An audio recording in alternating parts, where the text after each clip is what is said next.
Okay, I just want to say if things start getting weird, I'm still messing around with what I've been trying to do to get, well, not multi-stream, AirPlay to work, because I don't have a MacBook, and I'm just gonna come out and say that has been causing a variety of fun issues for completely unrelated reasons. But the main one that it's been a bit of an issue for is actually more related to one of my Actually, no, it is entirely related to one of my capstone projects. I mean, technically that is one I can work around. It's just that right now it's a little difficult because it requires me to get an EC2 instance just so I can have a Mac emulator. But basically, I'm a computer science major. Our goal was to develop an app. Nowhere does it specify what kind of app it has to be. It can be a web app, a mobile app, or I guess an iOS app.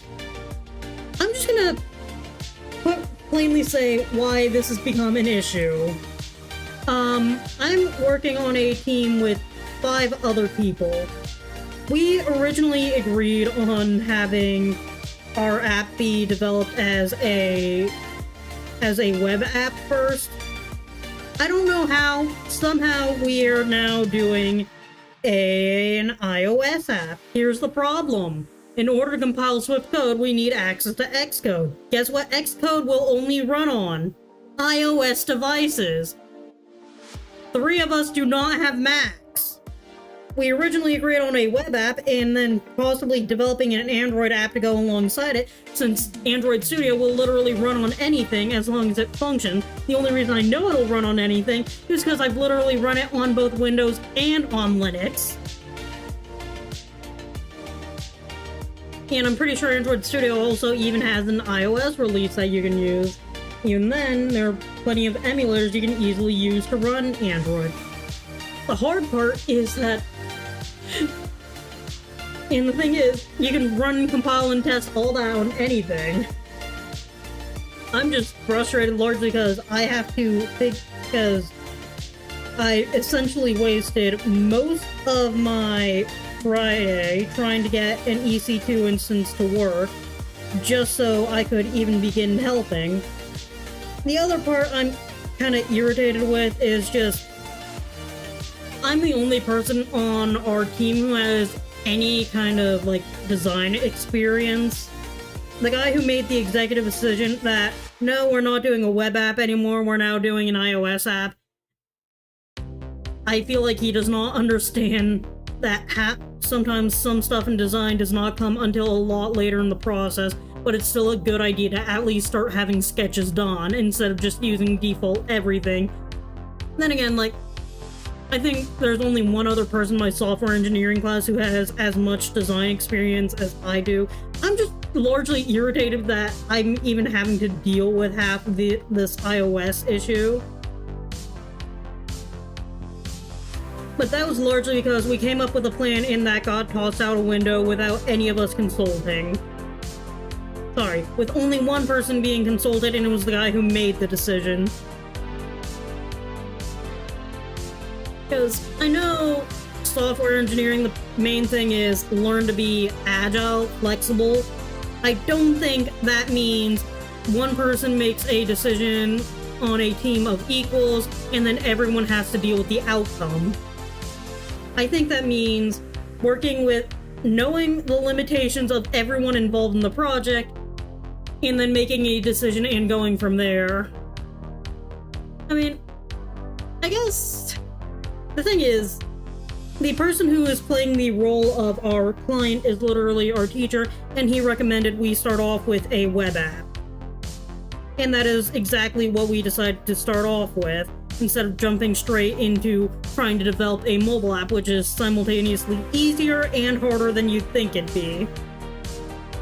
Then again, I'm only saying this as someone who has technically developed a mobile app completely solo and then rewrote it like 3 separate times because I did not know how GitHub worked. Which I will say, if you're doing anything in software, use GitHub. Learn to use GitHub. It will save you so much stress and grief.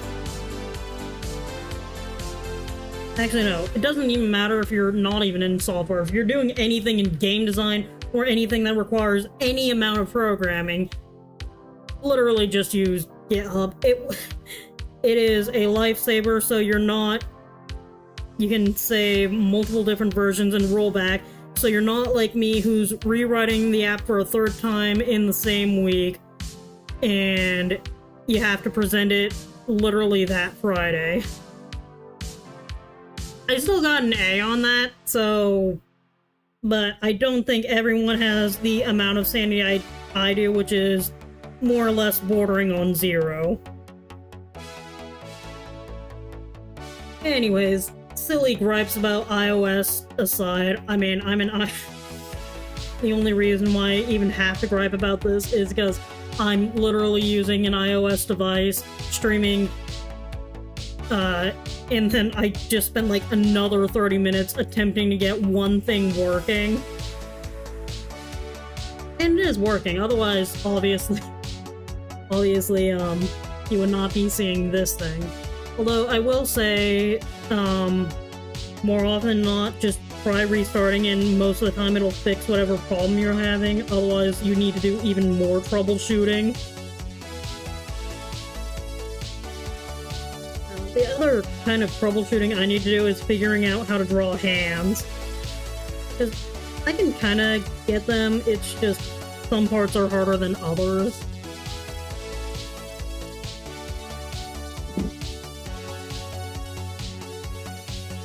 In other news, the other reason why I was a little late to at least starting stream today was literally because I was doing a concert earlier, and I've been up since 10 a.m. Actually, no, I've been up since 7 a.m. and I've been singing since 10. My voice is shot to heck and back. But, one of the people I did this concert with, he's been a friend of mine for at least since I got here. Or at least since I got more interested in game design in general. But we ended up having a nice long talk about art and whatnot. You know, just goofy friend things. But one thing that we kind of ended up talking a bit about is just how we appreciate certain aesthetics even though we know that they have a tendency to draw a certain crowd, and I'm just gonna say, I don't care if I get called a furry. The other guy, he kinda does because he's not really into that space. And I guess the main issue that at least we both have is that we're very much more into the aesthetic of certain things. Like, I think the only reason he even got anywhere near that space was because he did a lot of Sonic fan art as a kid. But, that also led to some very interesting...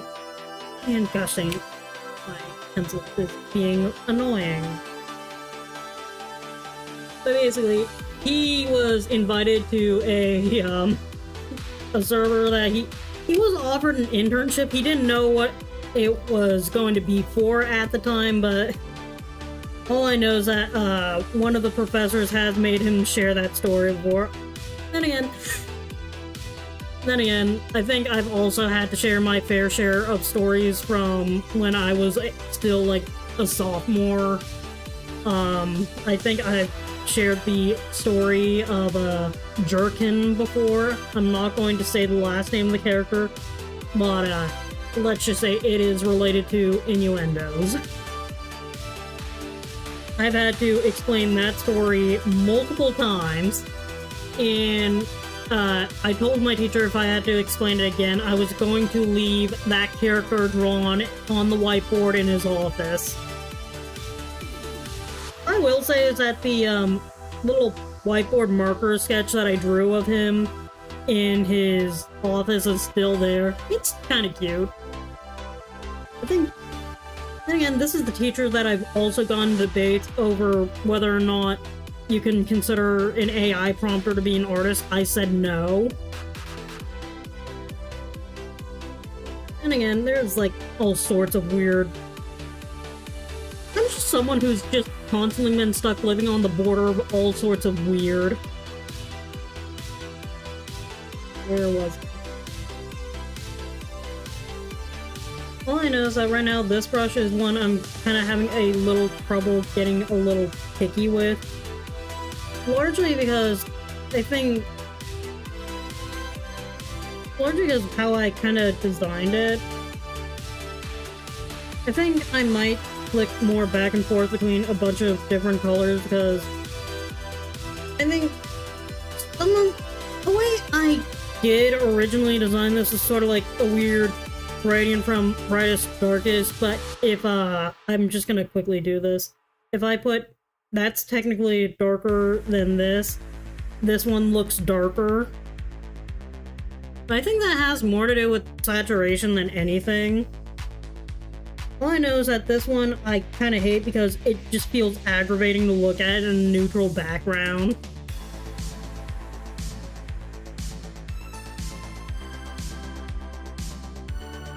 I feel like I'm missing a color here and I don't know what it is. Oh, I think it's this one.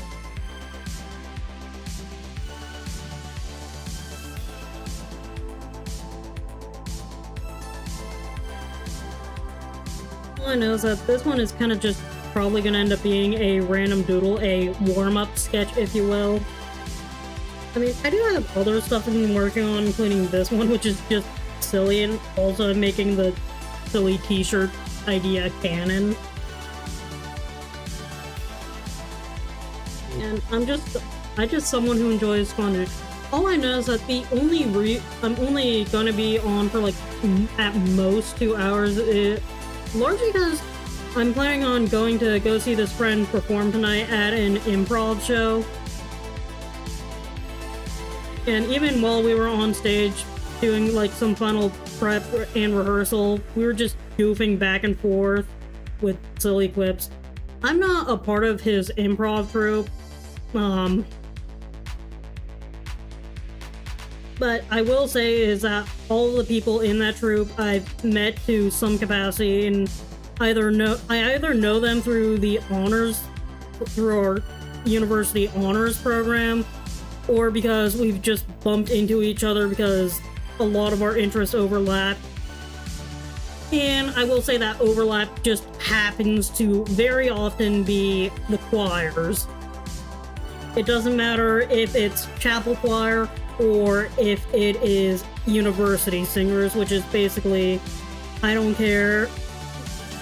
I will say, technically, you can join either youth singers, at least at my university, you can join youth singers or chapel choir on whims, quote unquote.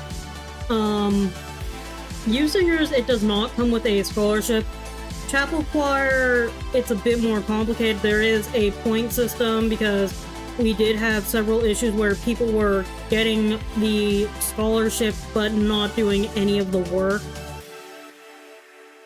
which is why it actually did change this semester. Yes, you can still participate even if you're not taking the class for credit, but the syllabus does have, but you are still required to read the syllabus, which does affect, because there is stuff in there that does affect how much of the scholarship you get. And this semester, I'm not taking chapel choir for credit, but I've been in chapel choir at least since I got here. I think I'm probably one of, if not the first people who've actually stayed in chapel choir for all 8 semesters. I only bring this up because there's this funny little thing for youth singers where if you are in youth singers for 8 semesters straight, aka all 4 years that the average undergrad is on at the university for, you do get your name on a plaque. I've seen the plaque. It is not a lot of names, and I think it stretches back about as far as, I think, 2008? I need to double check. But Chapel Choir doesn't really have an equivalent. I've joked a few times about it with choir director, honestly not expecting something. She says she's going to do something. I genuinely don't care. I just want to be goofy. And again, if you can find a great choir, it's sort of like finding a second home. Also, to any of you out there who believe you cannot sing, my choral director will literally fight you. I think she said she's only really heard one person that she actually agrees cannot sing. But here's the thing, with choral music, it's more about all the parts coming together than it... Because not everyone is a soloist. When people say they can't sing, that's usually what they mean. There was a time that I thought I could never be a soloist, and then next thing I know, I am singing the opening solo of Once and Royals David City, complete with the president of the university being in like the front row, and I'm singing it from the balcony. The first time I did it, it went great. The second time I did it, my voice cracked in the middle of it, and it was humiliating. Now I'm putting that all... That's just silly little me tangents. Now, if you do any kind of long vocal work, singing, talking, yapping, otherwise, I recommend having a bottle of water nearby and taking breaks to refill it if you forget. Because I think I might need to refill this, because it's still the same water that I was drinking, I want to say, 3 hours ago. I'm surprised that my mug is not empty. Actually, no. Before that, I was drinking some medicine ball tea from Starbucks. I'm probably gonna... I don't know if I'm gonna get something for dinner, though. I'm on the fence in regards to that. What I need to figure out right now is what I want to put this character in.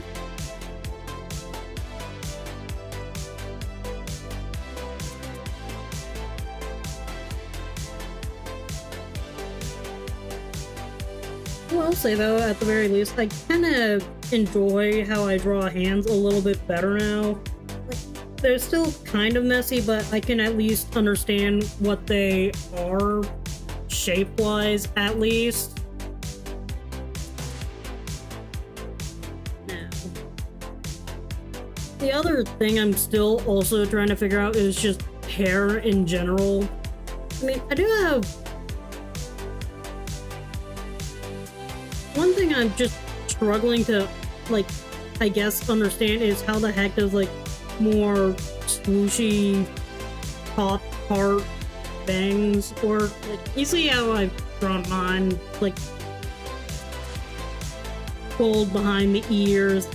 I want to do more of those stylized, what do I call it? Anime protagonists? I don't know. Miles Edgeworth looking head.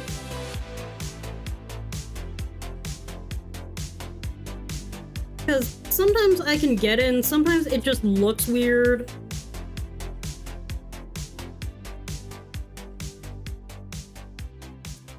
I mean, I think that looks okay, but it's still not completely there for me.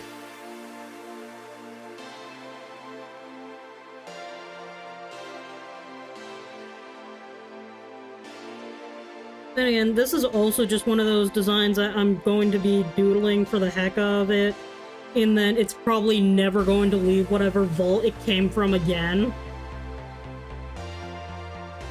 Then again, there are like several pieces that I've done entirely on stream and have never seen the light of day since. Or at least they haven't seen the light of day since their Twitch VOD got deleted.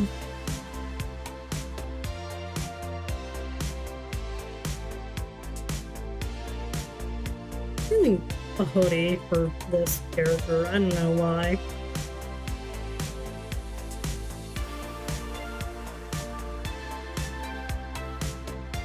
I don't know.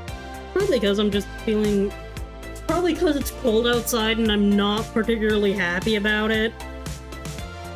My rear end enjoys warmer weather, aka home. And I know, yeah, there was technically a big ol' freeze a few years ago, but I still prefer... I mean, it did snow like 2 days, I want to say 2 or 3 weeks ago. But I did not... I mean, technically I was awake when it did start snowing. I just did not enjoy it. Or at least I didn't want to go outside and enjoy it because, one, I'm cold, and two, my roommate, or at least my roommate at the time, was one of those people who like to have the windows open for that nice breeze. The thing is, it was literally freezing outside. So I had to endure an open window because my roommate wanted to have a nice airflow.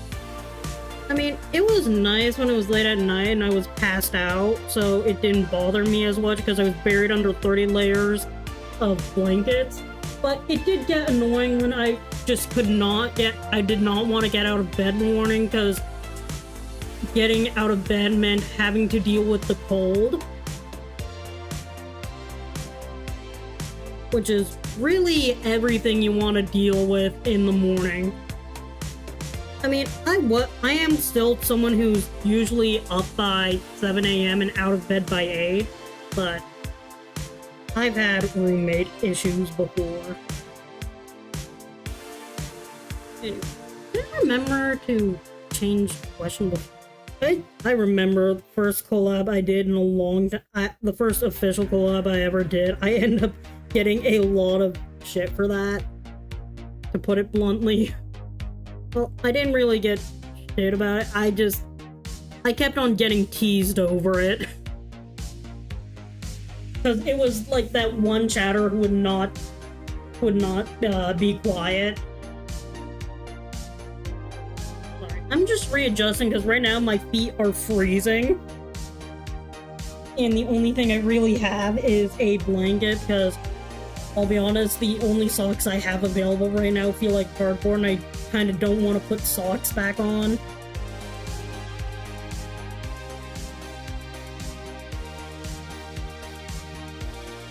And you know what, I'll just deal with the fact that my legs feel like they're dead. That'll be a future me problem.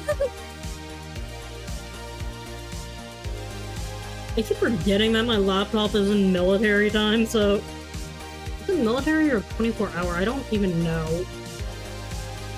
All I know is that it says it's 16:12, and my brain was like, it's already 6 o'clock. No, it is 4 o'clock. But I am planning on ending stream at around 5:30-ish.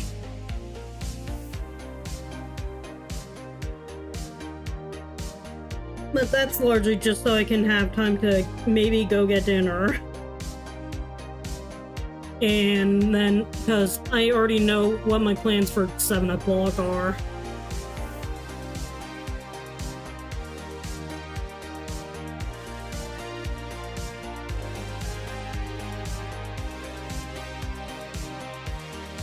Alright. Oh yeah, those are just some silly logo ideas I was working on for the app, since I literally could not do anything until I could get the EC2 instance. The only reason why I couldn't get the EC2 instance right away was because I have to go through a lot of hoops with Amazon and whatnot just to get that even running. Did it lag out again?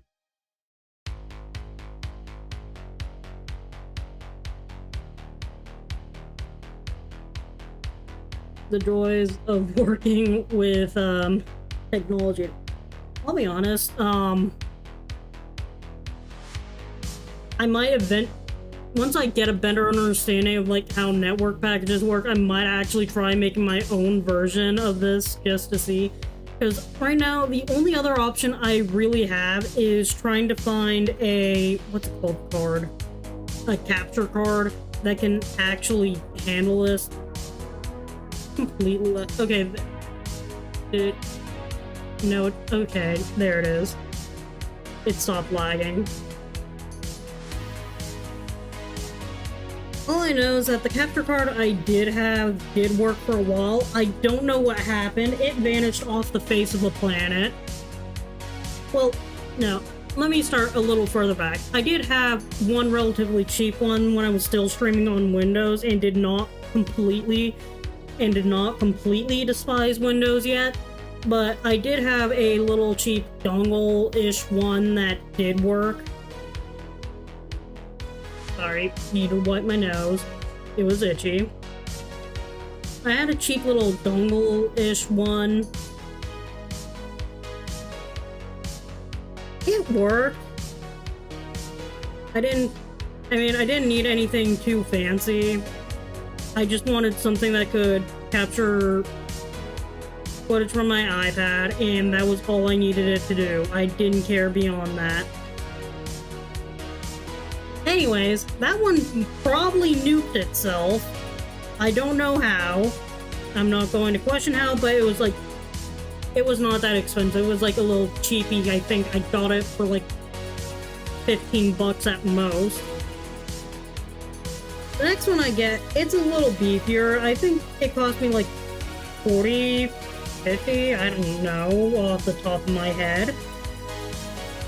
But it was my most recent one. I stopped streaming for a bit because Windows, there was like some update or something that my laptop did that just more or less made OBS completely unusable. It just gave me a white screen. I mean, then again, this was also at the time where I was messing around with Streamlabs. I'm still not the biggest fan of Streamlabs, to be honest.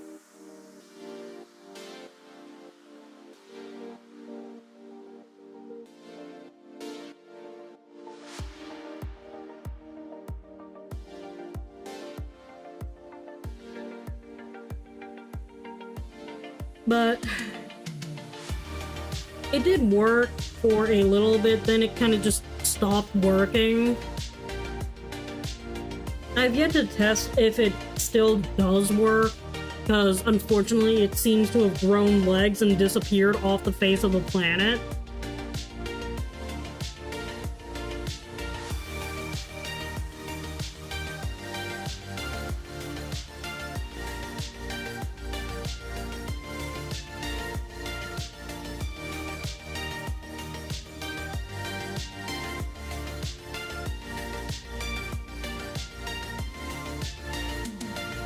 All I know is that the main reason why I even still have Windows installed is because I don't understand. I'm still trying to learn a few other things, and literally anti-cheat is the most annoying thing that is locking things to Windows.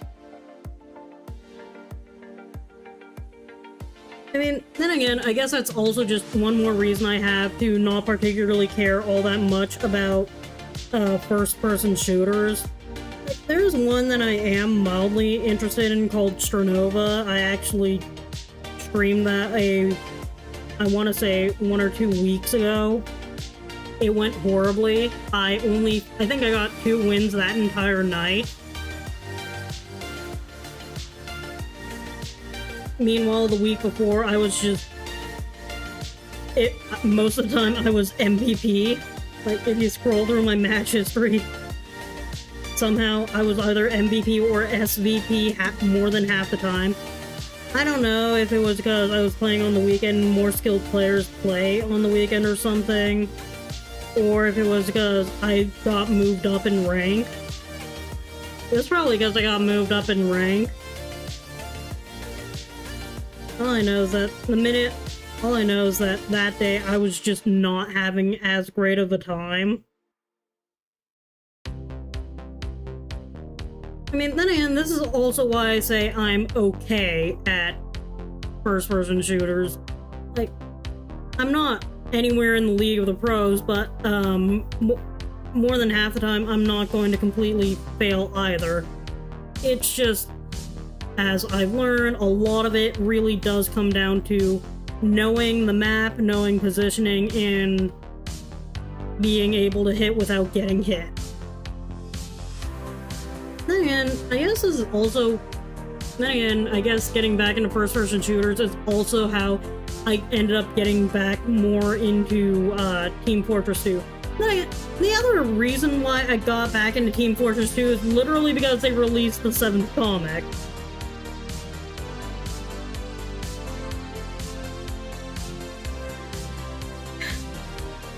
So who knows, I might end up drawing some of the mercs because I really kind of want to get better at drawing male characters. I don't even know if I'm going to start on another portrait. I kind of just want to do some doodling today. Draw a hand unicorn. If that doesn't make any sense at all, long story short, I mentioned offhand in a Discord server that I am willing to draw some of my friends' more absurd ideas. One of them being an anglerfish with human legs, and I went, you know what, bet. I drew it. I mentioned it offhand in that server, and one of the people there goes, please tell me you don't have a hand unicorn. It's like, well, now I do.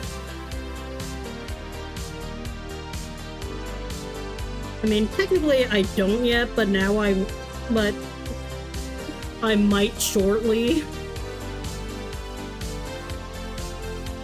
And the main reason why I don't really draw a lot of animals is largely because I'm not that great at drawing them to begin with.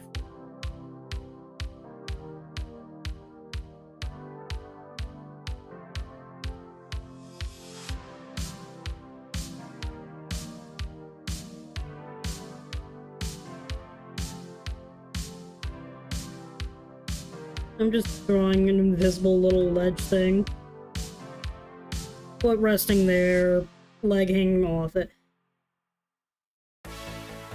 But this is more so I can at least get an idea of how I want to draw certain attire pieces.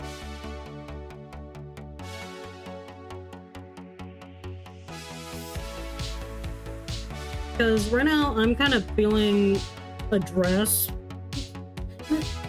Actually, no. Here's the thing, I've never been particularly fond of dresses. Then again, if you know anything about me, my concept of femininity basically begins and ends at having female pronouns. Like, I'm not kidding. That is the largest extent of my femininity. I mean, I guess you could say that I also have a slight obsession with hair, but that's more because it feels incredibly frustrating when I'm trying to run my hands through my hair, and it constantly is getting snagged. Like, that literally never even came up as a possible beauty thing. That was just a case of, I want to be able to drag my hand through my hair, get it up nice and neat, because I enjoy growing my hair out, at least to either turn into a ponytail I can whack my friends with, or turn it in, or just donate the excess. And right now my current plan is to donate my hair after I graduate.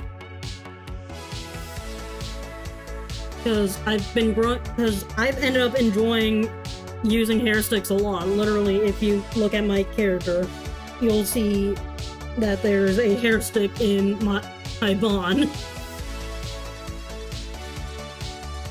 What I will say though is that what actually introduced me to hair sticks was a Renaissance festival. Then again, the Ren Fest also introduced me to why no, corsets were not the medieval torture devices that people think they are.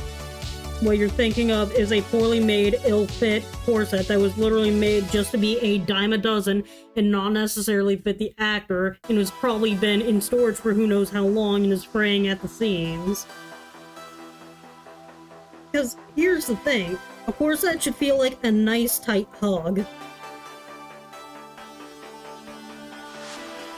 And also, a lot of the things that are attributed to fainting can actually probably lead back to things like having paint and having lead in your paint, or huffing chloroform, or any other amount of things that people in ye old days did that was not particularly smart, but not like we can say much else about our current generation, considering things like planking and can't believe I'm saying this, eating Tide Pods.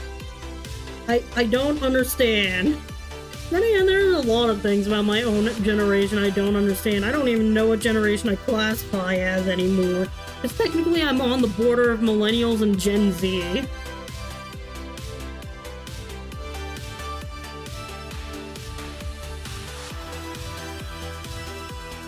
And I've also asked a few of my friends about some current memes. I still don't know what the heck a Skibidi toilet is.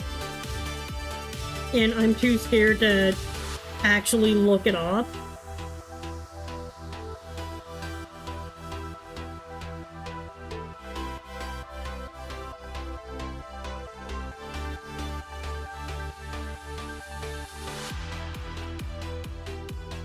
What I will say is that no matter what, I'm going to continue having fun singing tenor 90% of the time. All I know is that I'm current in both choirs now. I have to, well, in one choir, the one I just sang a concert for, I am full-time tenor. In the other choir, I basically, for every piece I'm going for, at least until I graduate, I'm going to have to ask if I need to switch to tenor or if I should switch to alto. I already know one piece I'm doing tenor and the other I'm doing alto for. I don't know how sectionals is going to work for that, considering that, if I'm singing tenor for a piece, I need to stay with the guys in the fellowship hall. If I'm singing alto, I need to stick with the women when we go up to the sanctuary. And again,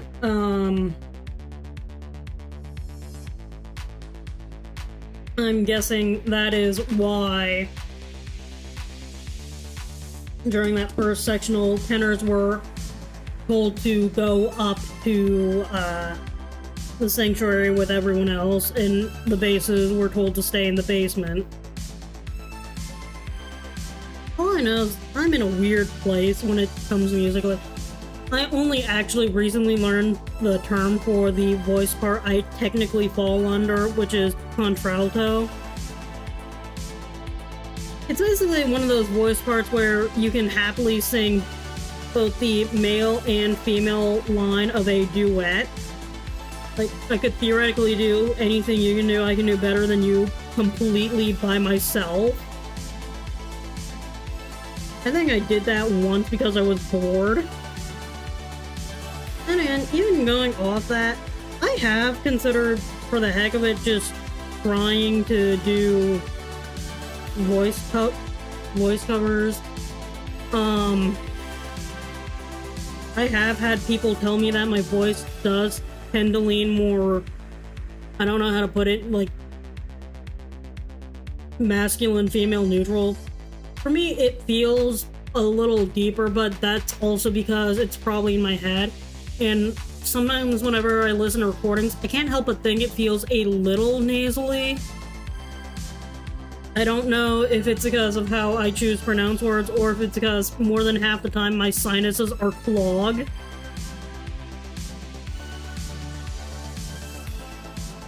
But who knows? I have too many interests. I forgot what exactly I chose to specialize as. The best I can do is bard. Because being a bard requires a ton of skills that you don't necessarily think about actively.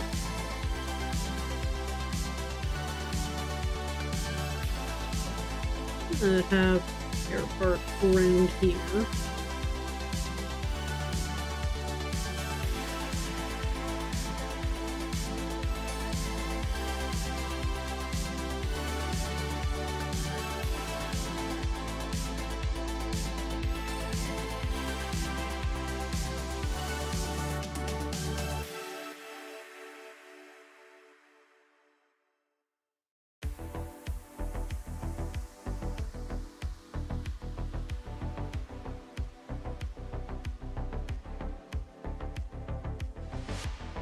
I don't know why I want to make a stupidly big ponytail.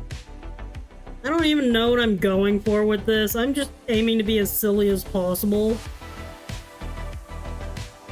I didn't even know it was possible to use only a hair stick to get an entire ponytail up. I just figured, you know what? I saw a cool anime hairstyle, I wanted to try it, and next thing you know, sometimes I literally just go about my entire day with that exact hairstyle.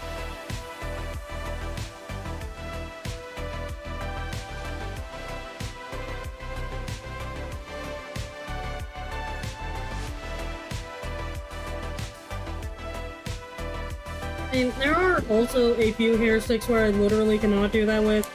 For instance, I have this one little moon with a hanging pendant thing that it doesn't really go over well with.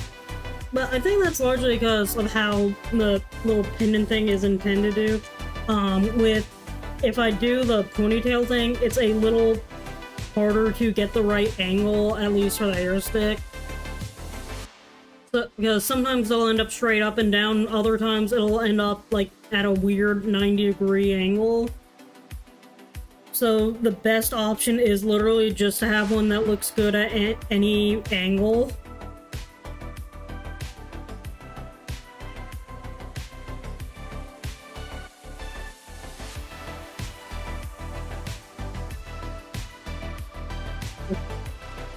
This is the part where I struggle most with, which is just adding clothes.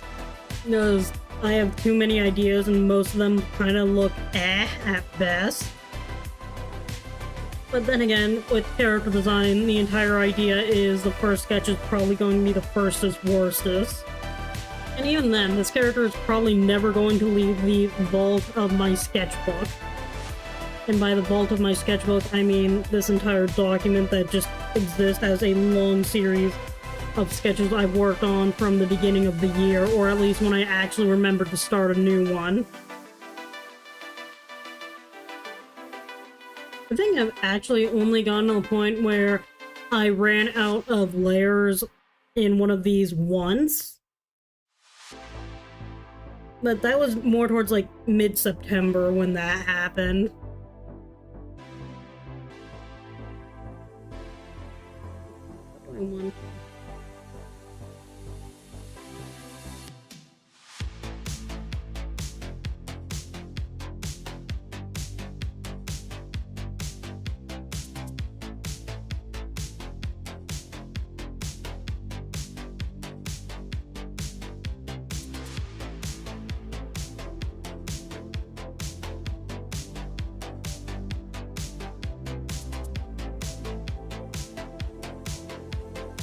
I'm gonna start with the shirt kind of like that.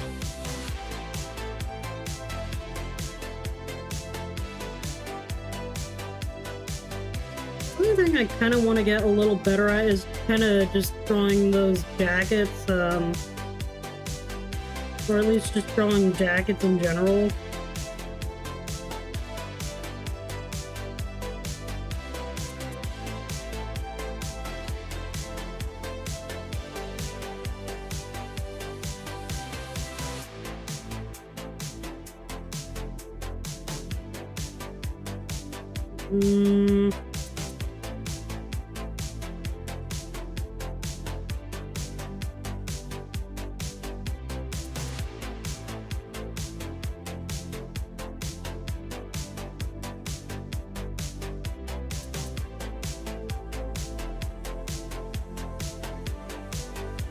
A bit of a pop collar.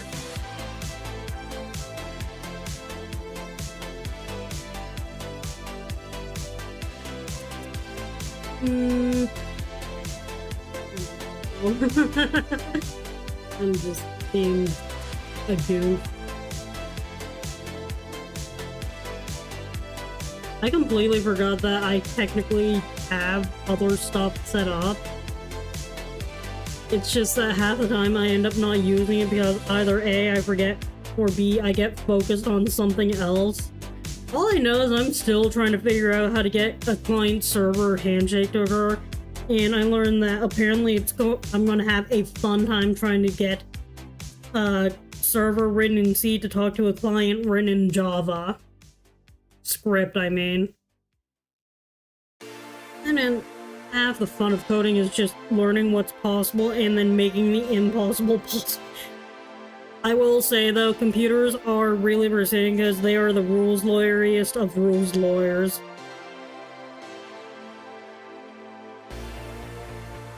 The other thing that's really fun to figure out is what the heck you want to do for shoes, because sometimes they come together nicely and other times you're just staring and go, this shoe looks like garbage. I don't know what else to do because nothing is fitting.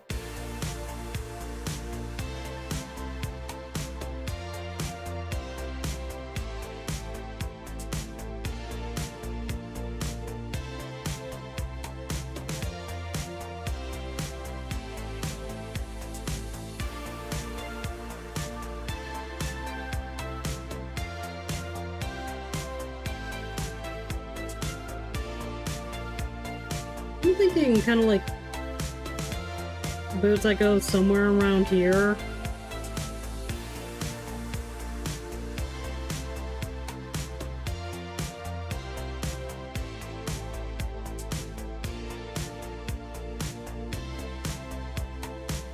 All I know is that I'm still kind of on the fence on doing fan art because I enjoy making my own characters, even if they make no sense. And I don't exactly have a story for this one. I was just trying to throw something together I thought looked cool. Hang on, like, literally, one of my pieces that I submitted to a bit of an art challenge thing was one where I literally kind of drew the sketch on a whim and then literally made a random decision as to what colors were used. I think I used one of those noise things. I feel like the only thing that could have made it a little better is if I used something once I had a skin tone to go in and then do a value sketch to help me stick to colors that would not make it look awful. Because I'll be honest, the only time where I would even consider re-rolling a color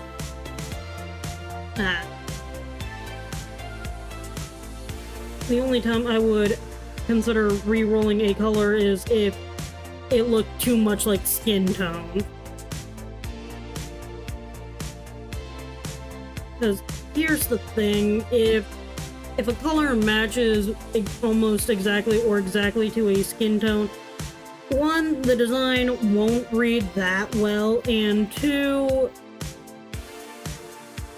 it looks tacky. I hate to say it, it looks tacky. I don't understand people who go around in skin-colored leggings. Like, if you're doing melee, that's one thing. If you're going out in your day-to-day life wearing leggings that are skin color, I don't know what else to say except, I don't even know why they make leggings in skin color, unless they're, like, intended to be worn with a leotard or something. It's been so grim long since I've last had to wear one of those. I never want to wear one again. And I think also the main reason I didn't enjoy wearing a leotard was because just how itchy they could be.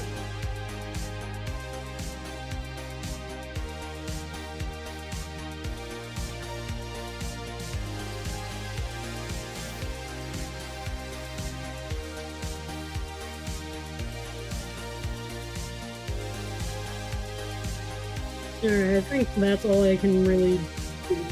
No way.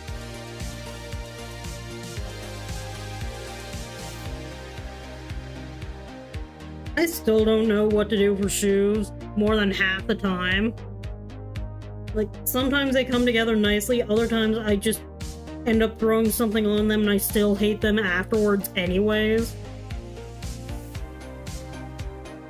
Like, even the character redesign I recently did for one of my older OCs, I still am not completely on board with because there are just some aspects of it that are just rubbing me the wrong way.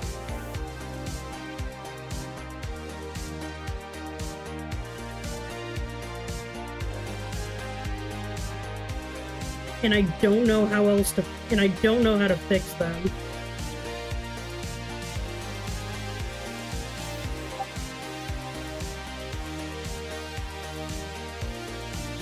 I forgot to set, it seems like I forgot to set Discord to do not disturb.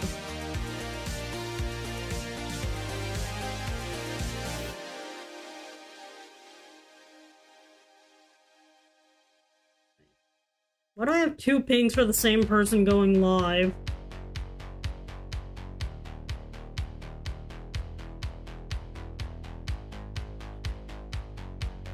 Okay, there we go. Fix my thing.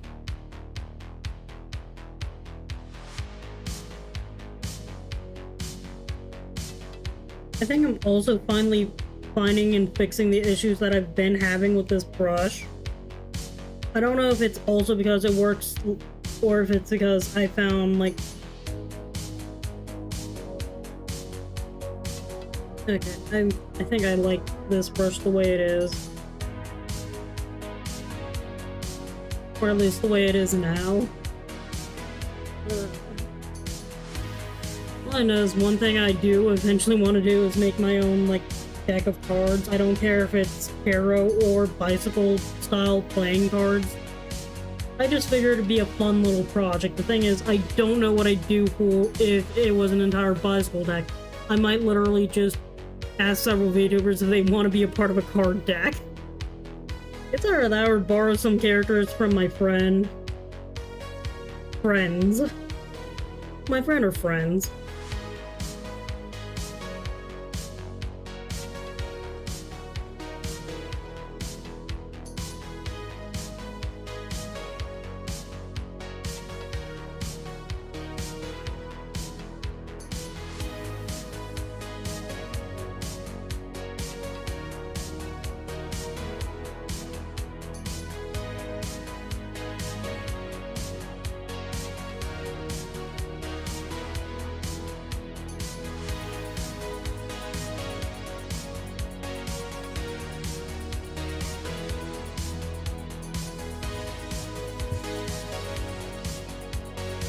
All I know is that, what I will say though is that the current poses I'm working on, I'm literally not using a reference for. I'm kind of just making up as I go.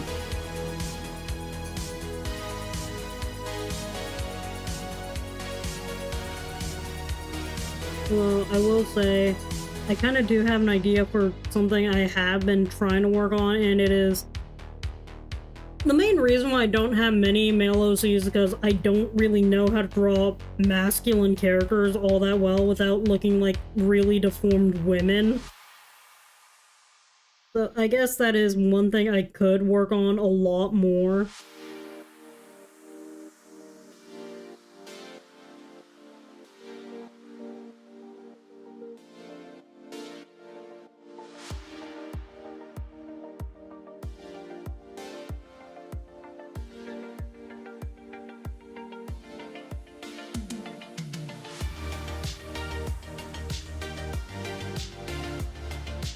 I mean, I guess I have drawn chibis of some more masculine characters, but those are not my own characters. They are actually characters of other people that I've met through other means.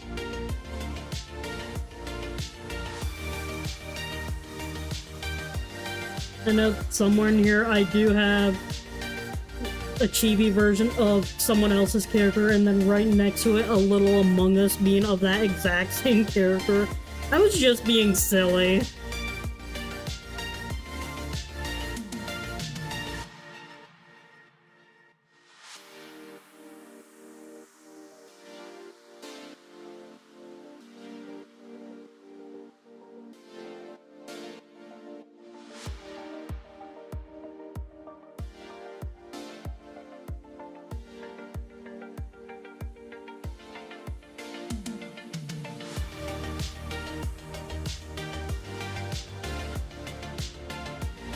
Where on earth is somewhere like here? Me. Okay. All I know is that for me, I feel like the hardest part is getting the size of the knee right. Well, the knee and elbows. That's like the hardest part for me.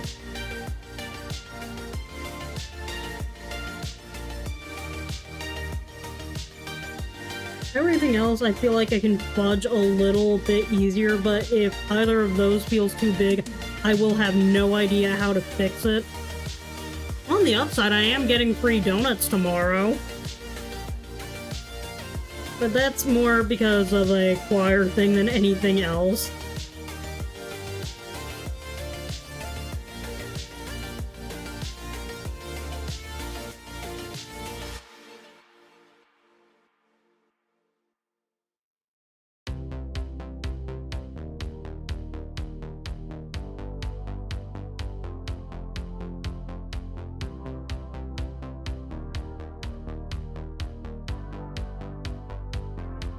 Why does this...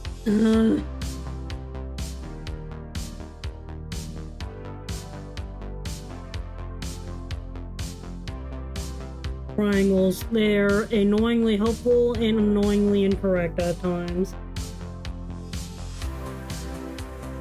I guess the other reason why I don't really enjoy drawing male characters as much is because it feels a little harder to give them... I don't know how else to put it, but a visually distinct hairstyle. I think half of it comes down to just not knowing what to do with the silhouette of the hair. Or at least for me. Like, for me, it's easier for me to imagine different hairstyles for women, largely because, one, I have a ton of hair, and I know what some of the things I'd like to experiment around with doing with my own hair. Meanwhile, I just don't know what I'd do if I had short hair. Like, I did have a bob cut when I first donated my hair. I did not enjoy it because of how much it tickled my neck. And the worst part was, I literally got it cut right before one of my theater performances. So the entire time, I was just dealing with an itchy neck.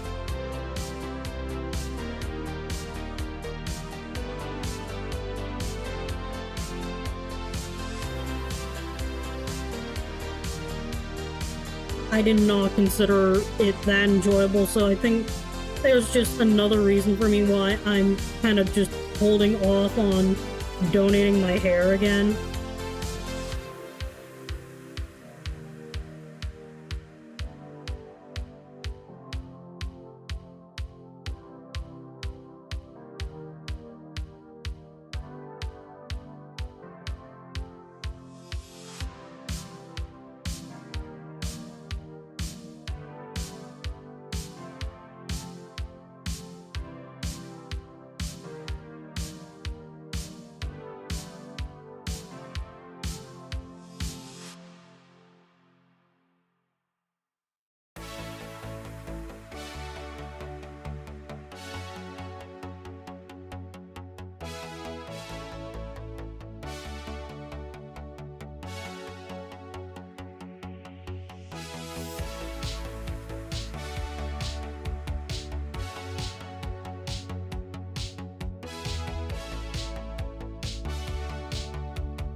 Also, one thing I don't really feel like I will ever understand is just why our ankles seem like so scrawny compared to everything else.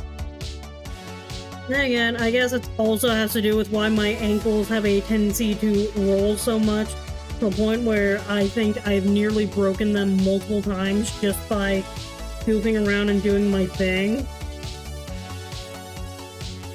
It's either that or because I kept on catching my heel against the edge of the stage. I refuse to wear heels that are any higher than 1 inch, like my cowboy boots are literally the highest heel I'm going to willingly wear.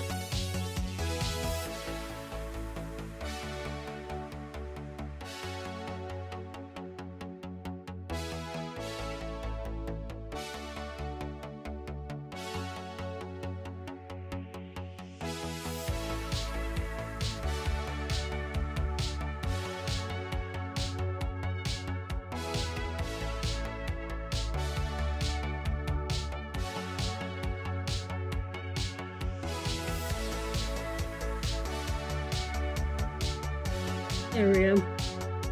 Nice little Oxford collar. Just trying to feel a little fancy. I don't know why I'm trying to draw something that's vaguely reminiscent of a tuxedo.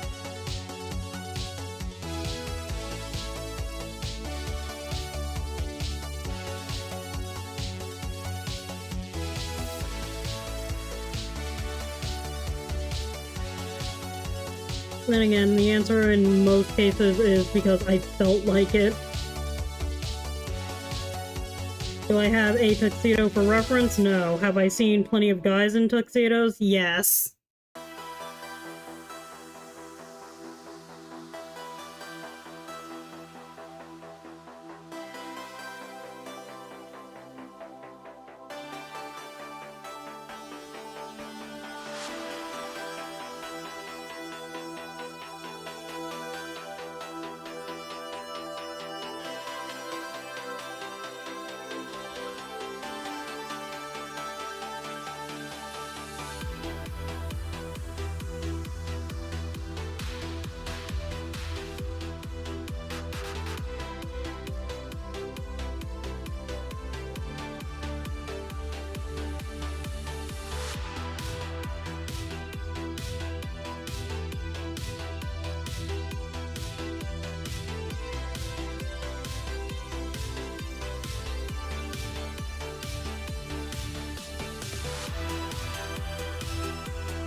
There we go. I don't know what the heck that is, but it is a thing.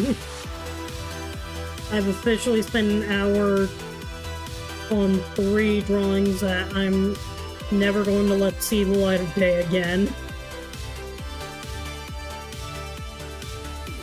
And again, like, a bunch of these are just me trying to mess around with drawing characters interacting with objects.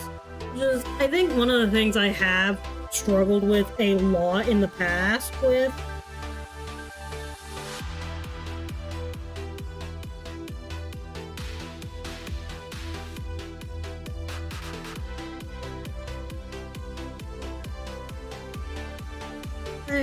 that's also why I think thumbnailing becomes a lot more important, at least as I've gone further in just doing anything and everything.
I'm actually a little surprised at how well this is turning out, despite it being incredibly rushed with no references.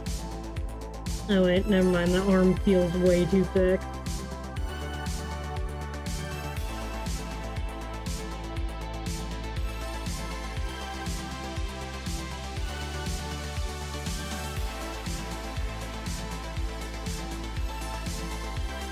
This goes a bit more forward like that. So I think the arm would go a bit more in like that. This consequence of just goofing. All I know is that I'm probably not as much of a yapper as I normally am on stream. I just end up talking about whatever comes to mind at any given moment. I'm trying to get better at coming up with relevant things to talk about. It's just that sometimes what I come across feels more like drama for the sake of drama, and other times it feels more like this is nothing that only a small minority of people can even begin to relate to.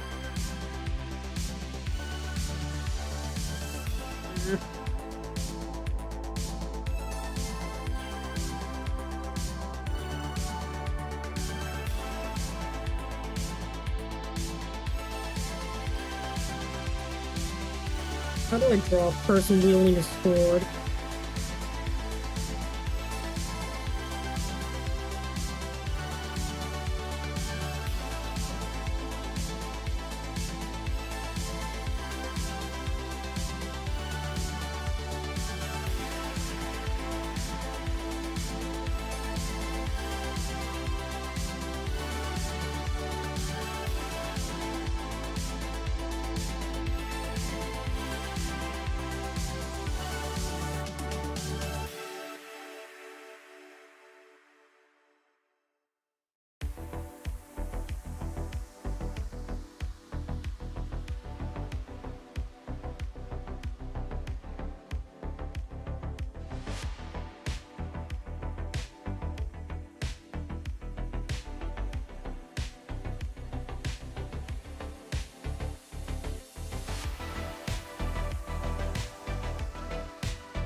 There, that's a thumbnail.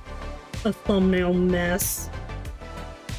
And like a lot of these were just meant to be goofy thumbnails, and I don't know why. I've never been as big of a fan of a pure text logo.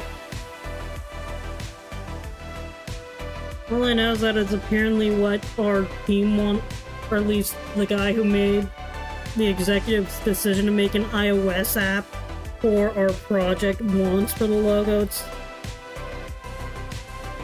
I mean, I guess it is straight to the point, it's just, it feels basic. Like, basic in an unappealing way.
Just so you know, what I was kind of going for was kind of just someone who's partially sleeping, but I don't think it came across that well with how rushed it was.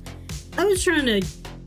I've very much been someone who's kind of just like gesture first, even if the underlying structure is a mess.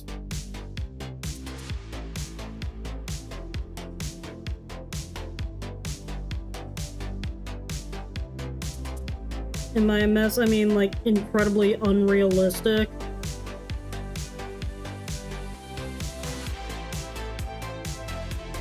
And again, for me, like, the idea is, if the flow doesn't feel right, no amount of structure is going to fix it. Or at least that's kind of how I've gone about a lot of art.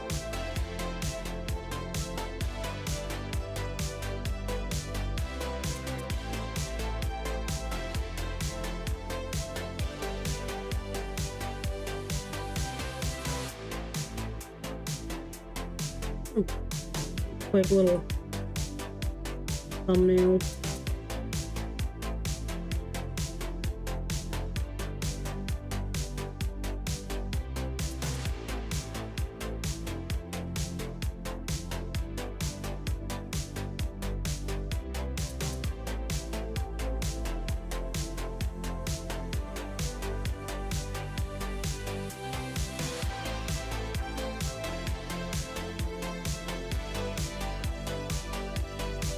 Just to have an idea of what exactly I'm going for.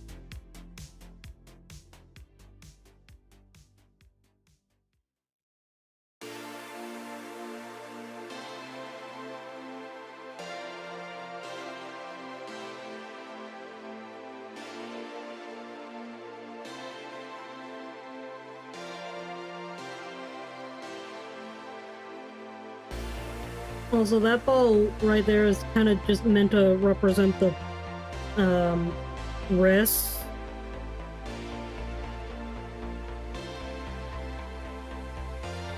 Largely also just makes it so that positioning the elbow at least is a little easier for me.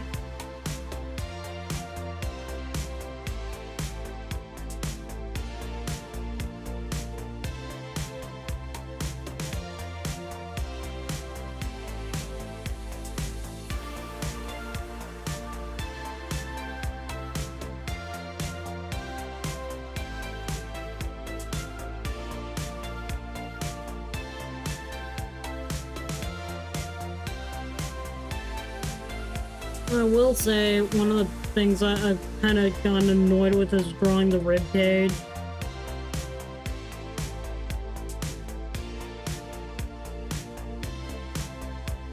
Well, that's largely just torsos in general.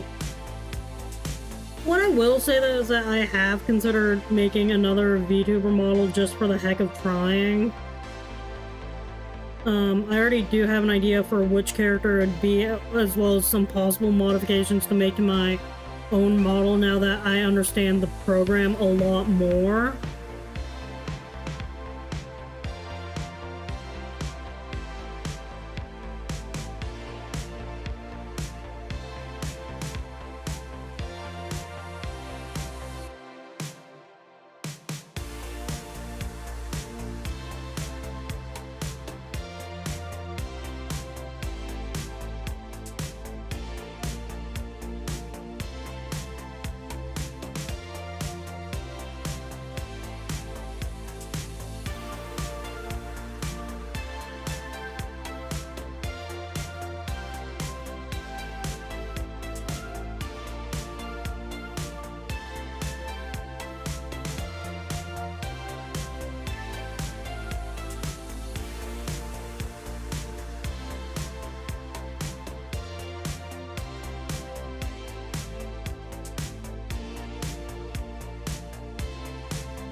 Oh yeah, if you can't tell who I'm drawing right now, I decided to sketch out a bit of a messy of an idea I had for...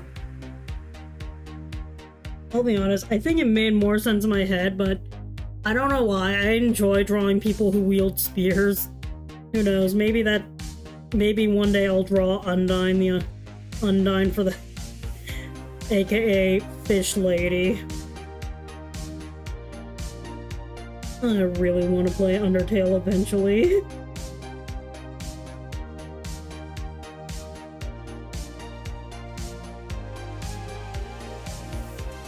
I may not know how to compose music, but darn do a lot of those songs slap.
I did forget to change question of the week. I'll be honest, if I did have to pick a pet, though, I have to be a lot more picky when it comes to pets, because, one, I have allergies, and two, unfortunately, my choice of pet would probably be the ones that a lot of people are terrified of. Like, I enjoy the idea of having a reptile of some kind. I don't care if it's a snake or a lizard. I would consider having a cat, but one, I'm more allergic to cats, and two, as I don't know if I have the energy to take care of one. Then again, like, cats are already largely independent. I would consider a dog, except one, I'm also allergic to dogs. I know, real sad. I would love to pet. I like to pet other people's dogs. Most of the time I can't, especially if I want to be able to function in any sort of capacity.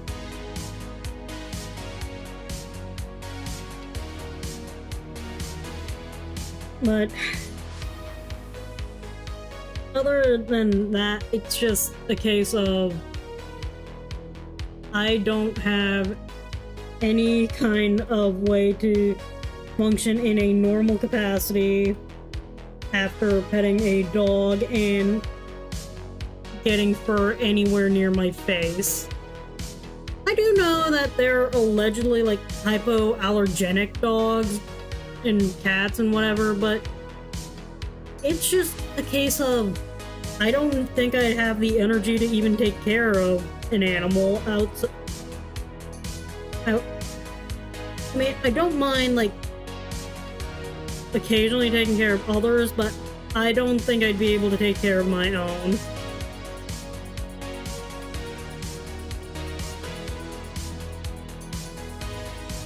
Well, I kind of do have to admit, the idea of having a pet bird does sound nice.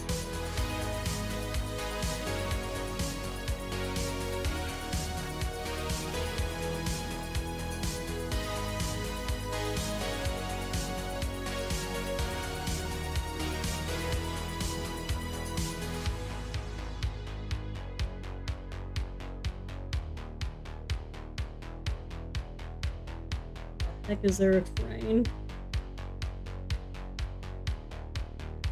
There's a train whistle blowing outside of my room. My feet are still...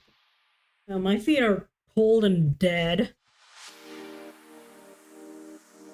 This morning I spent who knows how long standing up. And most of last night too.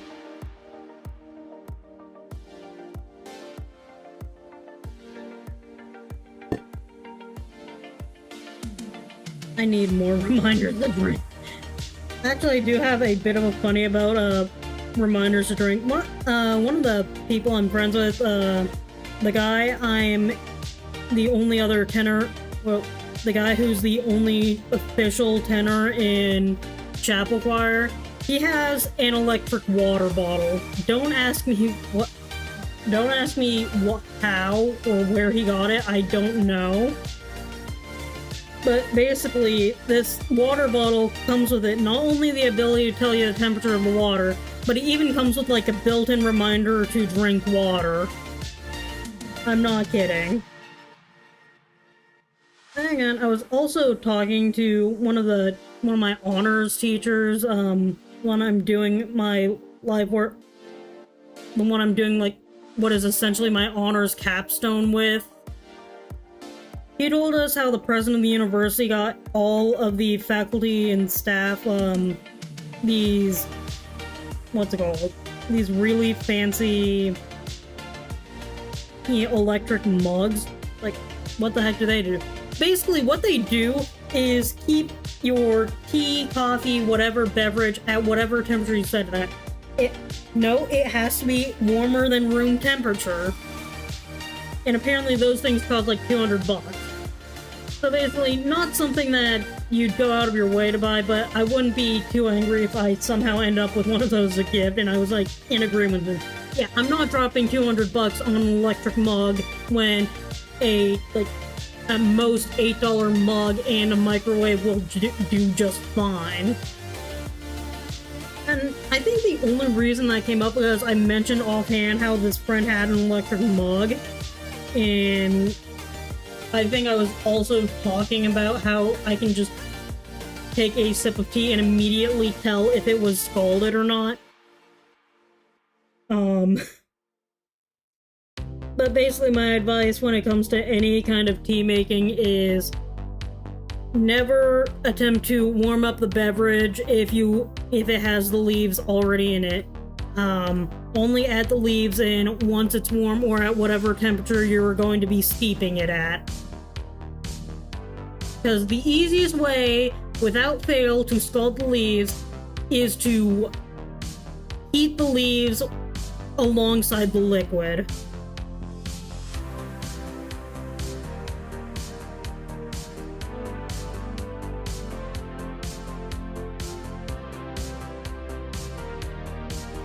Now, that is also something I've kind of learned through my own trial and error. But I do have a kettle. I actually do have a bit of a funny story. Basically what happened was, I had just moved into the current dorms I'm in now. I'd never worked with one of those electric stoves where they have the little spiral curl thing. I mean, I guess technically the old dorm I was in had one in the kitchen, although I think it was a glass. Actually, no, now that I think about it, I'm pretty sure that one was a glass top. I've not seen that kitchen in who knows how long. But basically, whoever was in the room before me, I guess never cleaned the place. Or at least cleaned the stove. I could tell it was used. It was disgusting. But since I never even looked at it, I didn't even think to say, hey, maybe you should clean this first. I just kind of went for, I wanted tea, so I was going to make some tea. The fire alarm literally went off. Meanwhile, my roommate, she has a bunch of candles. I wasn't really thinking about it. Technically, candles are not allowed on campus. She can light her candles directly under, like, the smoke detector. That thing isn't going off. Me, I go to put my kettle of tea on the hot plate. Well, really, it's just a kettle of water that I want to heat to make tea. I set my kettle down and set it to boil, and not even like 3 minutes later, the fire alarm is going off. Now, as I later learned, apparently it won't, unless it's going for a really long time, it won't signal the rest of the building to evacuate. So you do have a brief bit of time to try and get whatever is smoking under control before it tells the entire building to just leave. And again, I've also had a few other fun and annoying shenanigans just trying to cook in these apartments in general. The positioning of the smoke detectors is rather inconvenient. Like, it is barely 5 feet away from the stove.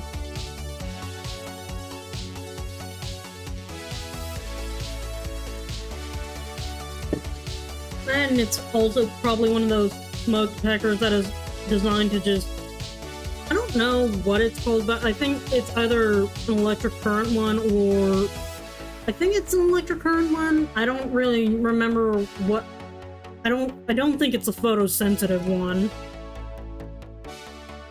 All I do know is that it's the kind that is rather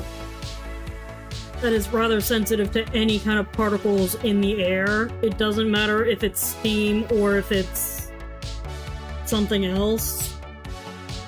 All I know is that it's caused me a bunch of grief and issues, and I absolutely hate it.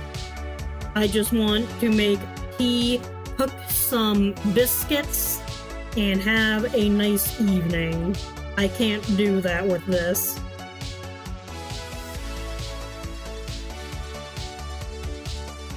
Or at least with current alarms.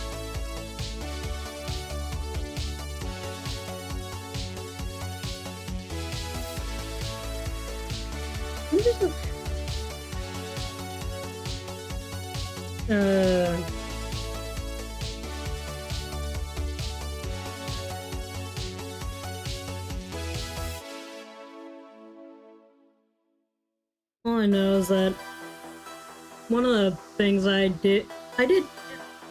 just now remembering what I was talking to my friend about earlier, the guy whose improv show I'm going to tonight.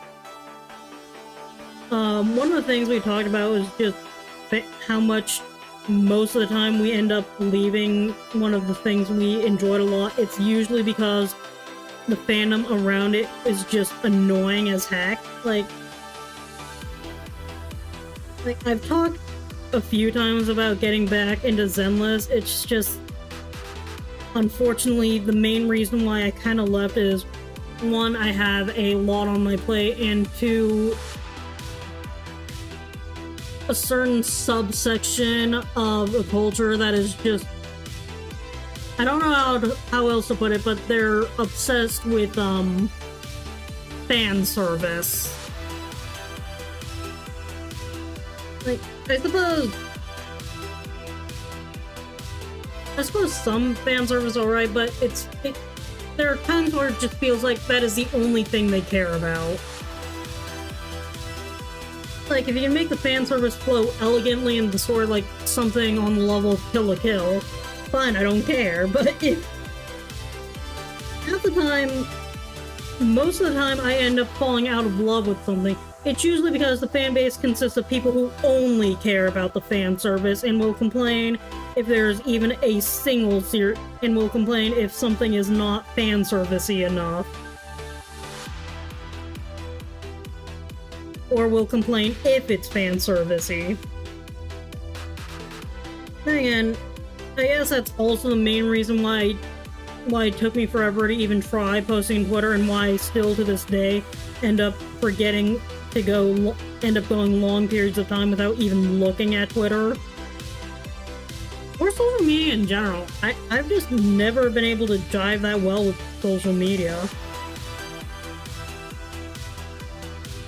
Like, I know it's technically the main way you're supposed to grow live stream content outside of the streams themselves, but it's just feels like it's really annoying to interact with.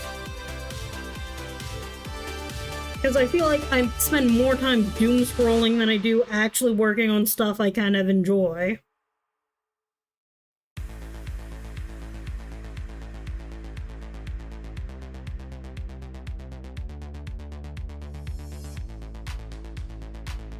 Then, I'll be honest, I just don't really have the emotional bandwidth to deal with someone complaining over whether or not I got a skin tone correct. I'm not kidding when I say this, but one of the main reasons why it took me so long to even start posting my art publicly was because I did not want to deal with people complaining on how I drew my own skin tone. I mean, I'll be honest, it does feel a little orangey, but that's probably more to do with my choice of backgrounds than anything.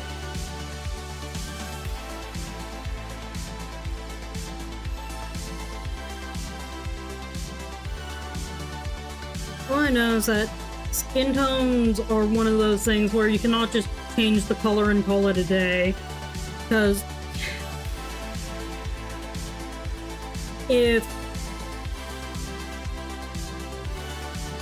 the way color theory works is that everything adds context,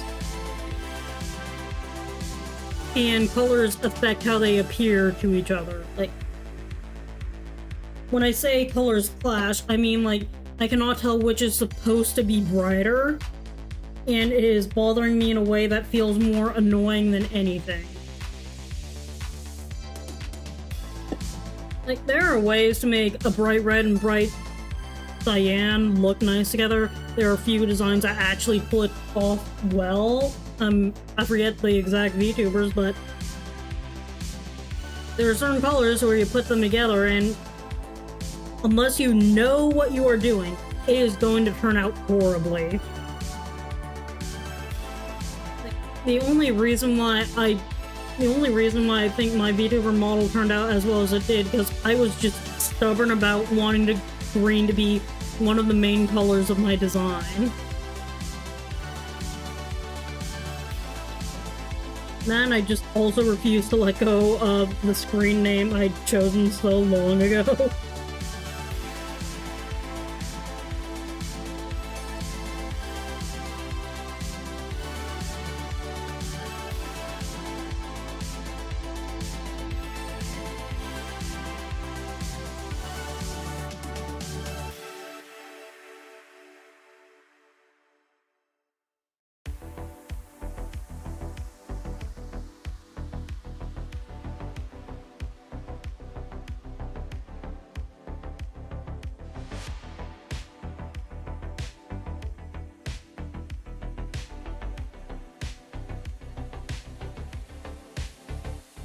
Probably gonna start with more simple designs for male characters, largely because one, I'm still just trying to learn how to draw them in general. Like,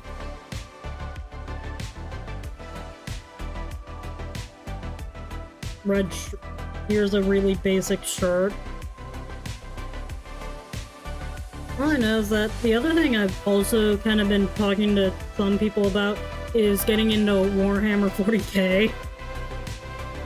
I may or may not already be biased towards one of the factions that I'm not going to name specifically.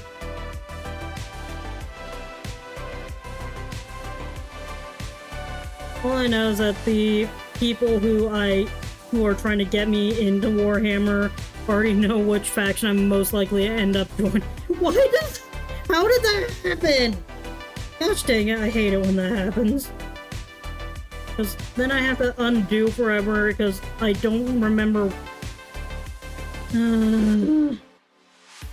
much progress lost because of that.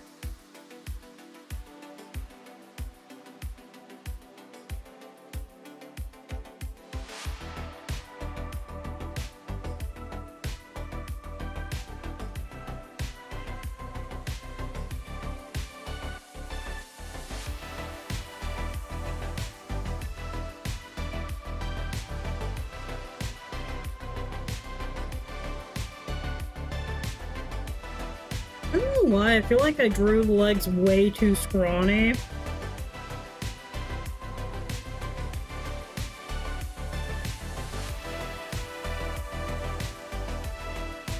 And I'm not the biggest fan of drawing male characters because I just don't know what to do with them. And I think the main reason why I've enjoyed drawing female characters a lot more is because I feel a little bit more comfortable just drawing more dynamic shape or poses.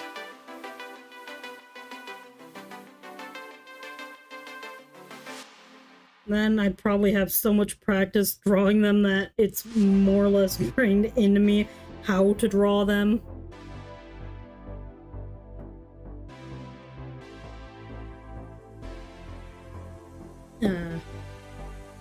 All I know is I'm probably going through one of those phases where I just don't know what to draw.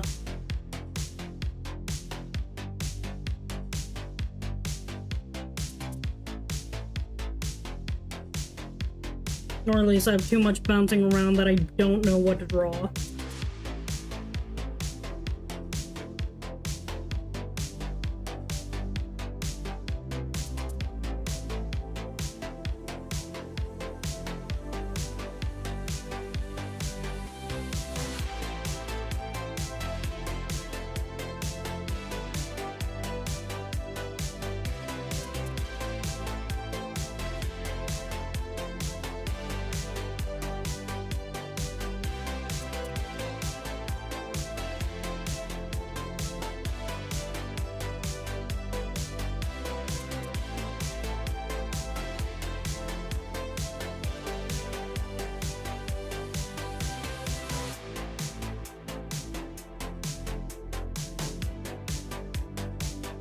Here's the next question. How the heck do I draw wings?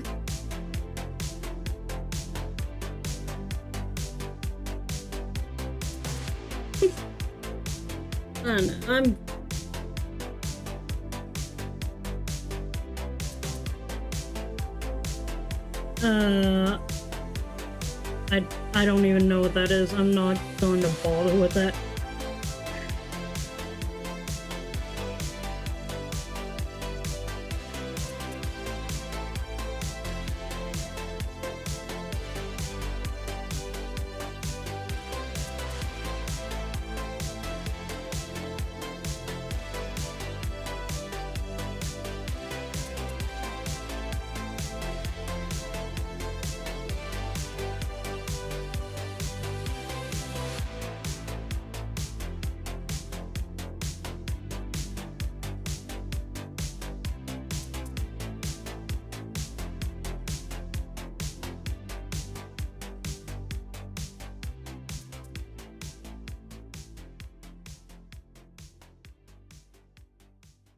I'm just remembering more and more about just how Looney Tunes, the TF2, Chapter 7 of the TF2, Comic 7 of the TF2 comic just got.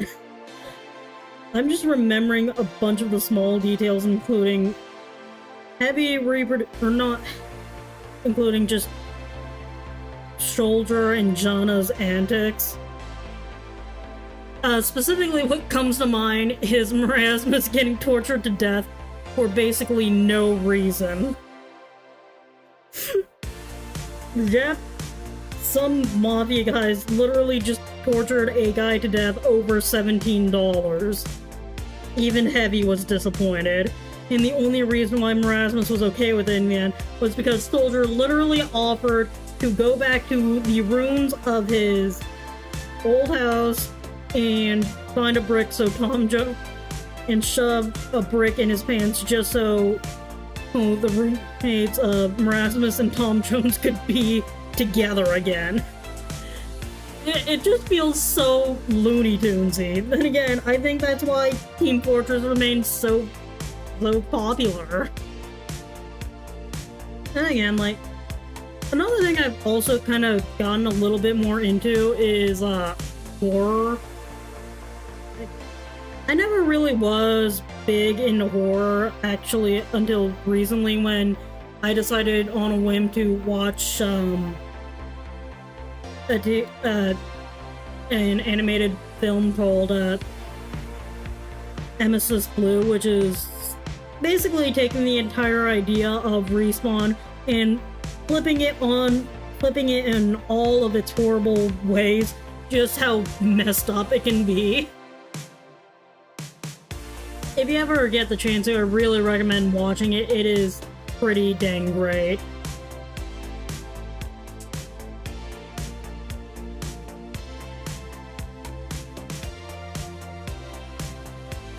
some news. I might actually take, I don't know if I will, I might end up taking something from these series of sketches that exist largely because I want more practice just drawing figures in general and make something of it.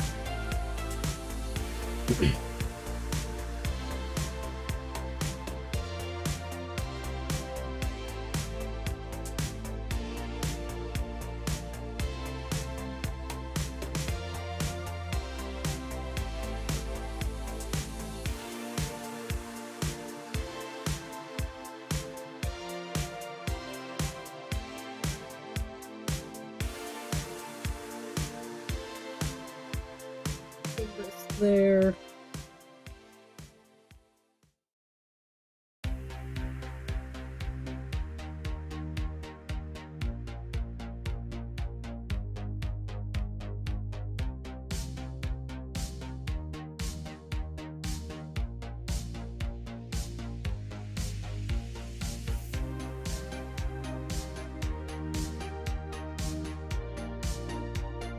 Too big.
Here we are. All I do know is, well, one thing I have kind of also learned a bit more, or at least was brought up after a performance, was just general expressiveness. I'm not what I call myself the most expressive person. If you ask one of my aunts, she will tell you that I have the face of a stoic monk. Like, if I'm not actively radiating positivity, I look like I want to kill someone. And to be fair, no, most of the time I'm just lost in La La Land. I have to actively think about smiling. I even have an entire story just on that alone that I regularly tell and jest to a few people. But basically, one day someone goes, "Remember to smile," and I just got irrationally angry for the rest of the day. I tell my dad about it, and he goes, "You do realize she was probably talking to herself, right?" Hindsight, yeah, that makes a lot of sense.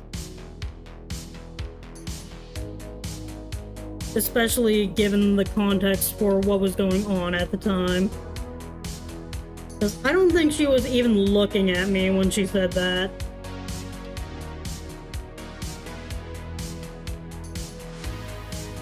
And I've also had a few interesting conversations with my dad. And I want to say, I think in one of the more recent ones, it was just related to a bit of a fight. Well, the fight wasn't between me and him. It was between me and his mother. Basically, what was happening was, my mom had just dropped me off over there because I was in town for my grandmother's birthday. And while we were waiting for them, I kind of mentioned offhand some of the difficulties I was having with talking to some of my fellow women. Once again, this is just gonna come back to me having no idea how to quote-unquote be a woman. basically what ended up happening was that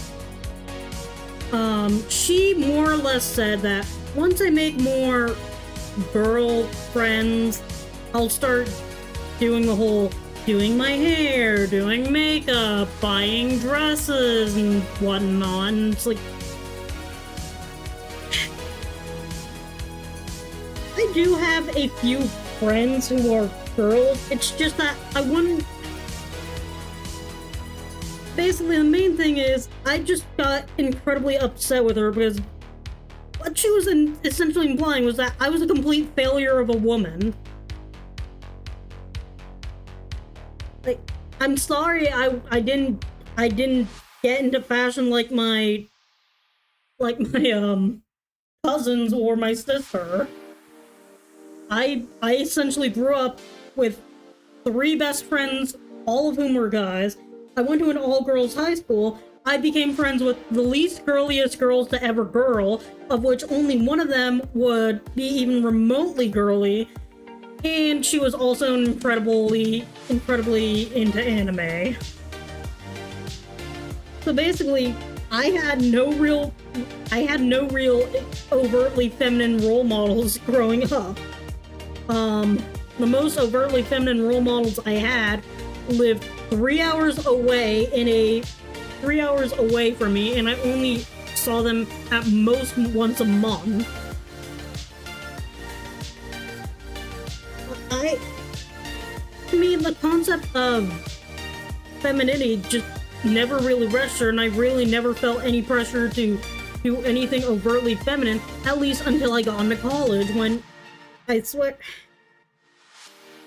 like, even my grandfather never really pressed that kind of stuff on me, and I just didn't enjoy being told that, oh, it'll make more sense, you'll get more into fashion, you'll get more into makeup when you start making friends. Like, I'm sorry, I'm not into that. I don't think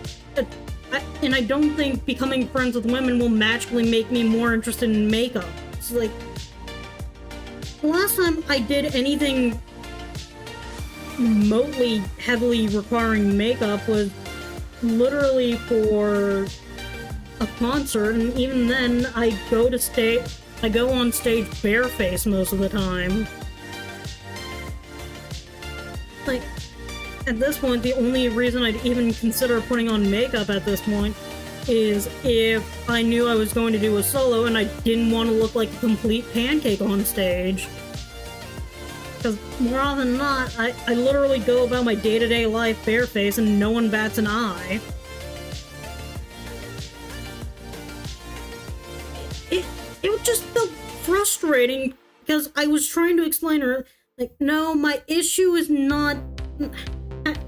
has absolutely nothing to do with makeup. My issue has to do with the fact that I did not enjoy being talked over. And she was like, well, when you make more girlfriends, you'll understand. You'll just, I'm sorry. I grew up. This is going to be another bit of an anecdote, but one of the classes I'm in, there's kind of a quote-unquote divide in the room. There's one group where we're just constantly yapping at each other, because this is one of those classes that's more discussion-based. And then there is the other half of the room where... But basically, there are 2 halves of the room. One half, we're constantly talking and discussing stuff. The other half tends to lean more quiet. And I'm not really sure how else to put it, but the half of the room that's more constantly yapping is the side with all the guys, which I happen to be on. Like, I've actually willingly interrupted a few of them to further explain a point that I think they'd misunderstood. And the thing is, they don't care, but I don't know. It's weird. I don't know why I feel a bit more comfortable interrupting them than I do other women. I don't know. I have a weird relationship with my own gender because I did never learn how to socially be my own gender.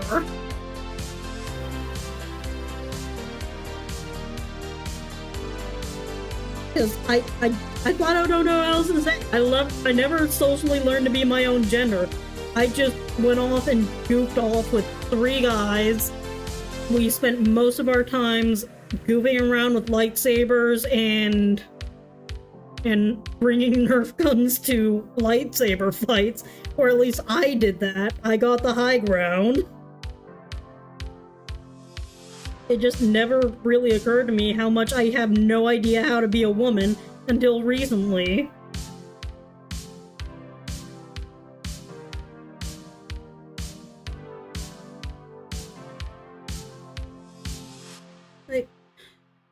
I will say this, I have absolutely no people who identify as trans.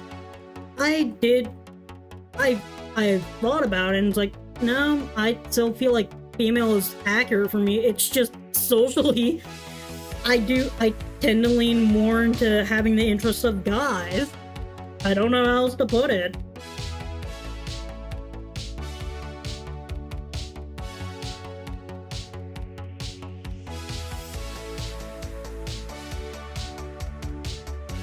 All this to say is that it's okay to have interests outside of what is considered normal for whatever gender you identify as. I just get more frustrated than anything when when someone I'm close to pretty much just tells me I need to make more friends. When I make more friends with people of my gender, I'll start doing more stereotypically feminine things. Like, I don't think that's how it works. I feel like I make more friendships based off my own interests than I do because we happen to be the same gender. Literally, the first friend I made in high school, we became friends because we both decided we wanted more ice cream and sprinkles than we wanted to interact with anyone else. The second friend I made was because was just pure coincidence, but she would have also been of the same opinion, but she got sidetracked by someone else who ended up not coming to the same school we did.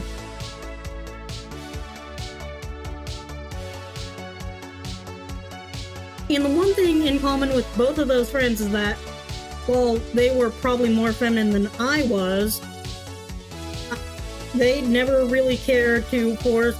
They were never really interested in, like, doing anything that required me to be quote-unquote feminine. Literally, the goofiest thing I did with one of them was give her an excuse to go see the My Little Pony movie with me when her mom originally wanted to just take her younger sister.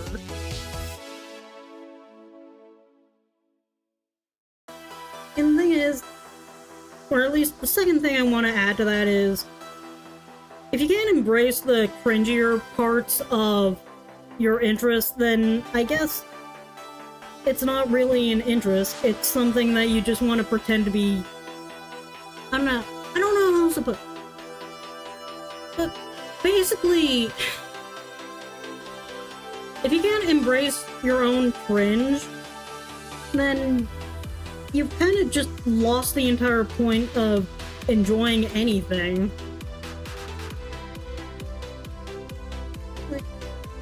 The main reason why I think I got into that fight with my grandmother is that she did not appreciate my sense of fashion. Like, when I went to visit her, I was in one of my favorite shirts. It was a shirt that basically goes, technically Moses was the first person downloading data to a tablet from the cloud.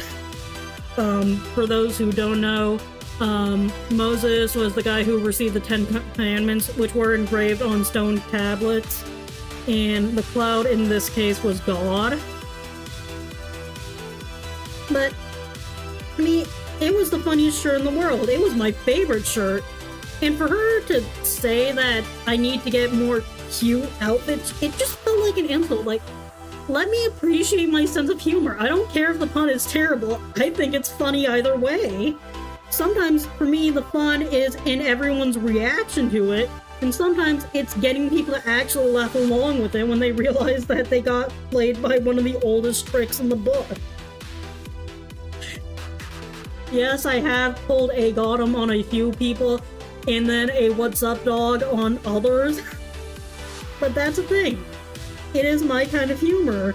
I don't care if people call it cringy. Because there's a certain kind of cringe that I will object to, and that is cringe that more or less relies on an audience that you don't care if you offend or not. Because there's a really thin line between what is acceptable and what is in incredibly poor taste. And I hate to say that, but that is a line that is incredibly hard to learn, even for me. But that is also something that you sort of develop an understanding with your own friend group. Like, there are some jokes I will tell certain friends that I would definitely never tell to others. I can't think of any specific examples, but most of my dark humor jokes I kind of reserve for a specific group of people that I know will understand that what I'm really making fun of. Because I know if I make them in certain places, it's incredibly easy for them to be taken the wrong way. Like, in certain roleplay scenarios, I will make them, especially if they are relevant to the situation. One of the characters that I have played is someone who does lean a bit more into a sarcastic Joker type. Not Joker as in Batman Joker, but Joker as in will say something incredibly stupid or do something incredibly stupid to break the tension, even though what just happened was absolutely terrible. And I mean, I literally wrote a scene where we were just told that our families are in danger, and then in one scene later, I literally had this character getting knocked on the floor by a literal punching bag. Yet I still managed to somehow maintain the exact same tension all the same, because I'd written this character be someone who's physically weak, who's not physically the strongest or imposing person. Because at the end of the day, they're not really a fighter. Yes, it was funny, but I still maintained the seriousness of it, considering that the other person who was doing the scene with me was probably incredibly concerned that I might actually attempt to injure their character. Don't get me wrong though, it was still a dramatic, intense scene. But I managed to do so in a way that it didn't feel like nothing was still being taken seriously. Because here's the thing, if you're going for completely gritty and dark all the time, the more tense and dramatic moments are just not really going to land that well. And I think this is also another thing that kind of ended up coming up a lot, at least in the most recent class, or at least my most recent honors class. And it is just focused on just telling the story. Like, the main reason why we don't particularly enjoy stories where everything goes right is because it feels narratively hollow. I mean, I suppose there are some feel-good movies out there, but here's the thing. Those feel-good movies only feel good because at the beginning, maybe there was a bit of conflict, but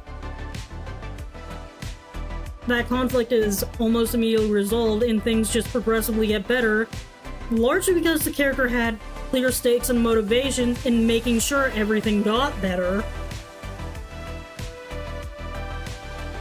And the other thing I will say is that this also bleeds into the idea of a Mary Sue. A lot of people will say that Mary Sue is just another form of thinly disguised misogyny. Here's the thing.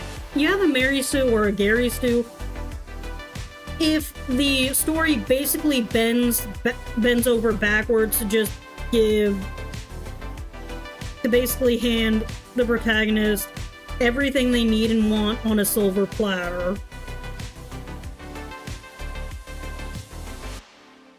Like, basically taking their motivations and tossing them out a window, taking their struggles, tossing them out a window. Like, there's one thing where you can have a character who's naturally talented, but even then, you're not really going to have that great of a gripping story if you're not doubting whether or not they'll be able to reach their goal by the end. Like, I've never seen Taken, but from what I understand, the main reason that it is such a good movie, or that people enjoy it a lot, is because even though, like, the main character is this awesome spy who's done a lot of cool stuff and can definitely do it, he's dealing with a different scenario where if he is not fast enough, he literally loses his daughter forever, or something like that. Like, if there's no stakes, then if the stakes don't feel real, then the story's just not going to stand that well on its own.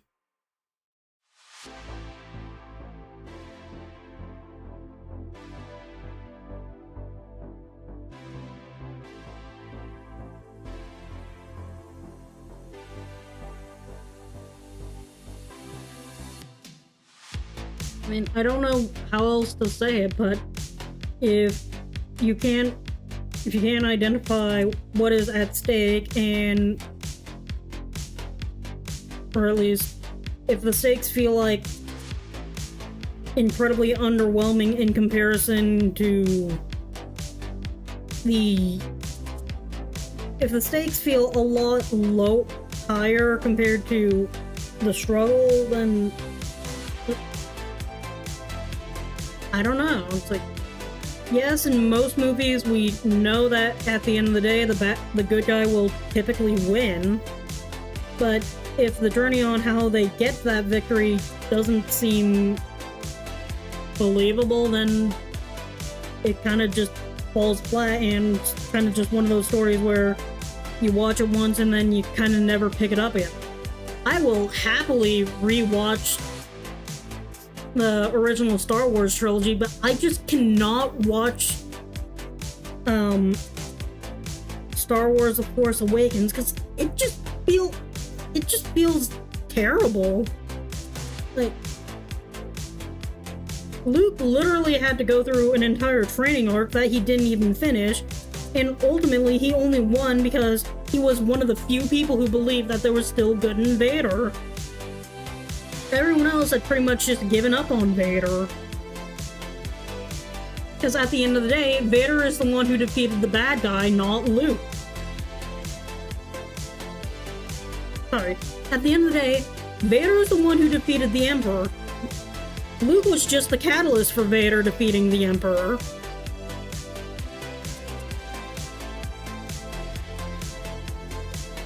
Because at the end of the day, as much as Luke had learned about the Force, there's no way he was beating an Emperor.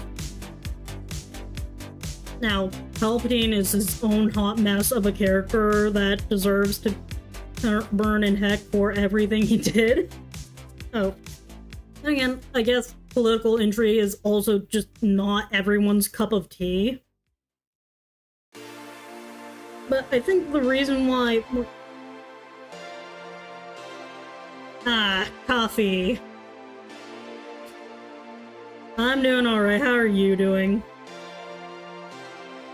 I'm assuming since you're a coffee lord, that means you've mastered the art of making coffee. I'm quite the opposite. I've mastered the art of making tea.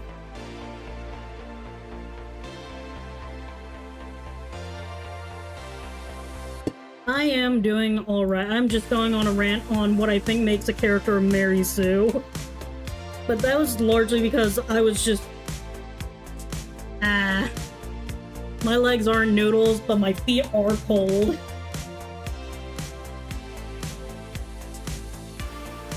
Leg days. Oh, fencing. Actually, now that I think about it, yeah. A lot of fencing does come down to footwork, doesn't it?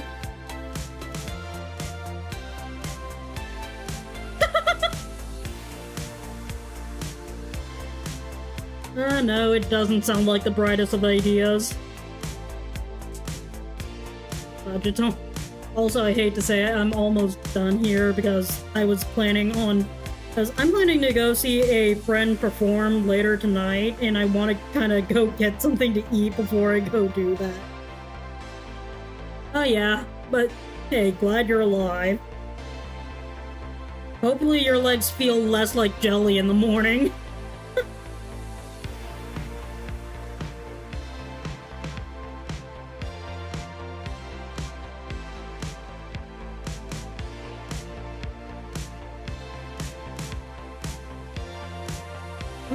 Have been a little interested in swordplay in general. It's just that I don't have the time in my schedule to even try learning. I already have enough on my plate considering I'm trying to learn how to play guitar. And that's still between just like choir and software engineering and all the other things I end up doing.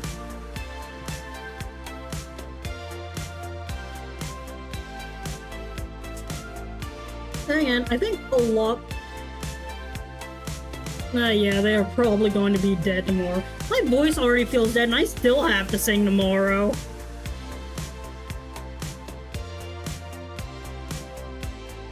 Because literally one of my scholarships depends entirely on me singing. Actually, no, 2 of my scholarships depend entirely on me singing.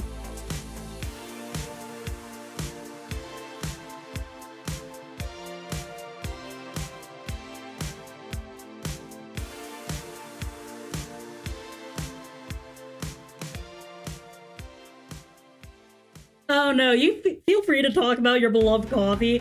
I just made that a specific rule because some people just cannot read between the lines of when I say to drop something. Or at least they invent some sort of loophole that I also have to ask. Let's just say in one of the clubs that I run, there was a guy who took one look at our quote-unquote not safe for work chat and completely misunderstood it as a place to post actual not safe for work content instead of incredibly dumb memes of people standing on chairs. Or dark humor.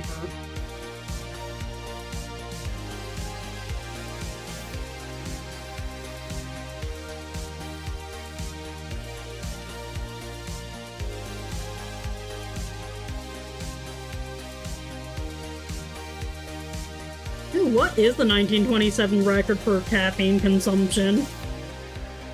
Because this is the first time I've even heard of an actual recorded... and actually even heard of a record for caffeine consumption.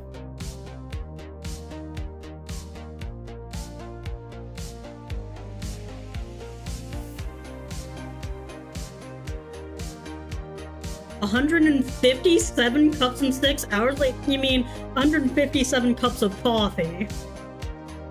Or just straight up caffeine, which is honestly kind of a lot. And the thing is, I've seen Nile Red's extraction videos. There's what? 157 cups of coffee. I don't think I could do that. Like, I can't even do that with tea.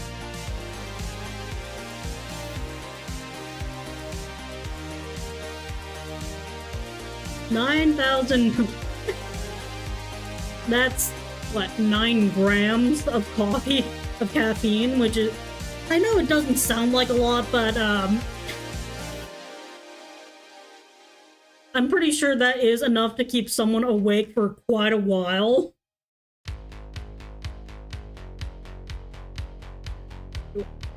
I've completely forgotten what I want to do with this. I mean, I've also just been messing around with patterns and whatnot.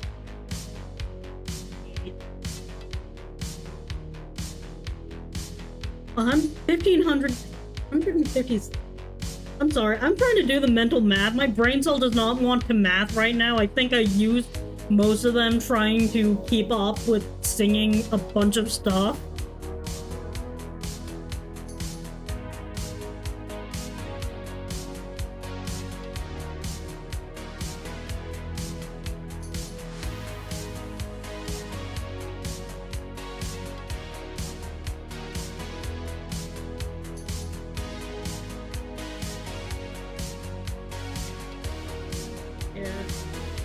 All I know is I'm probably gonna get going in a few minutes, but still, thank you for sharing with me the wonders of coffee. 1,500 grams. I don't even remember how much is in tea.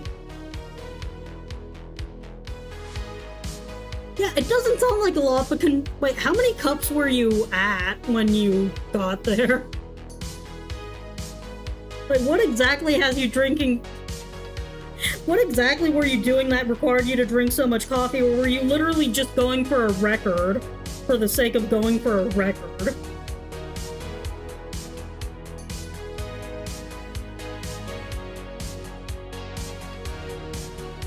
Because regardless, massive respect, because I could not do that.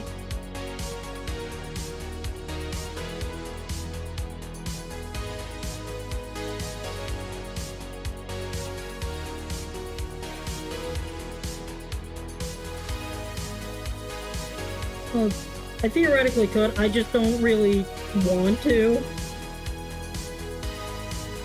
Because one, I'm not a fan of coffee, and two, I am a massive enjoyer.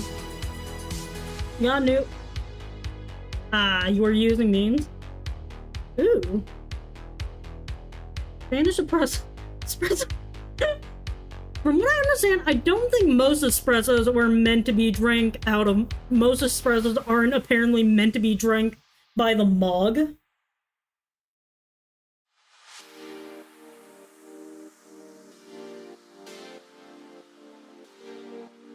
Because every time I hear of espressos being served, it's usually like at most 3 ounces.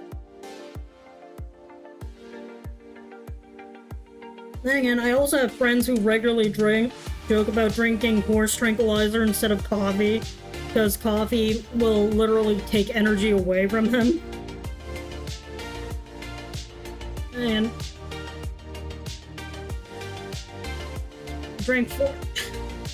you drank 4 mugs of coffee, all because you wanted to try your new coffee beans, and you got 1.5 grams away from...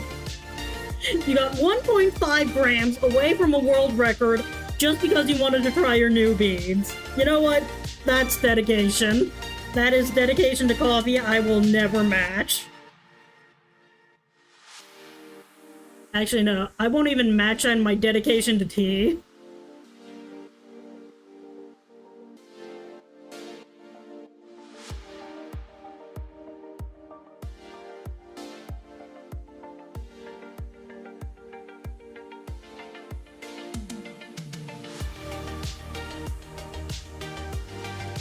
Yeah, I think you earned that title more...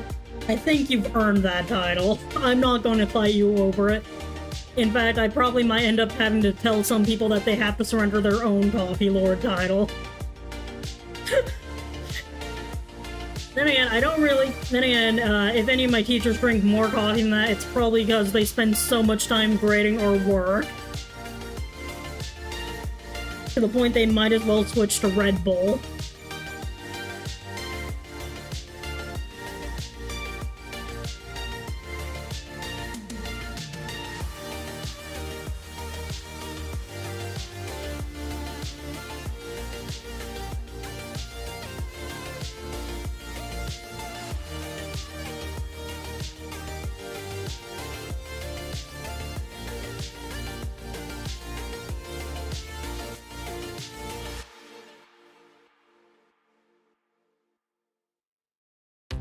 Oh dear. You need to calculate how much you intake. If that's not a great sign, I don't know what is.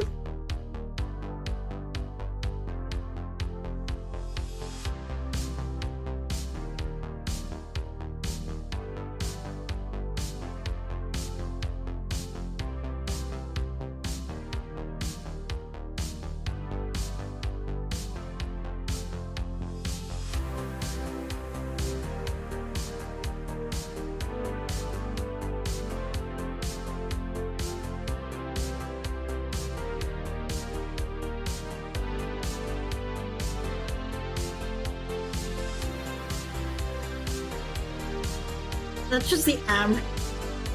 513 over the healthy recommended. I don't think I even drink that much water in one day. Actually, no, I might. I probably should, considering how much I sing. Then again, like, I sing on a near daily basis.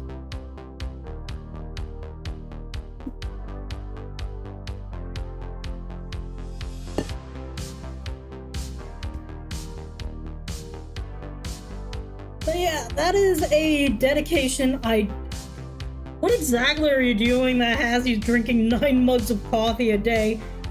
Unless it's also just trying your own coffee beans. Also, thank you for the follow.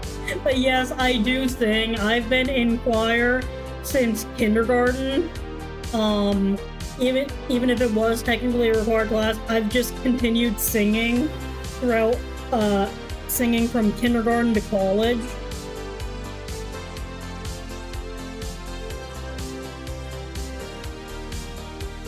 Surviving one day without sleep. Oh no, I'm just crashing in the middle of class if it gets to that point.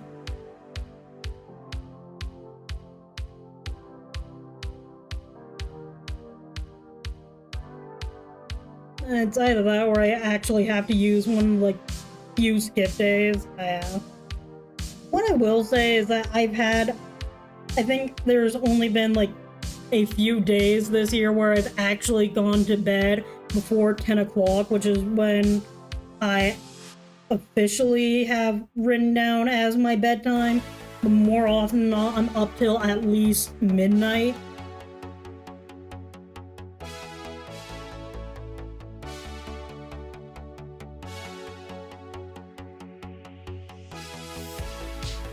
"11 years of drinking coffee." What the heck?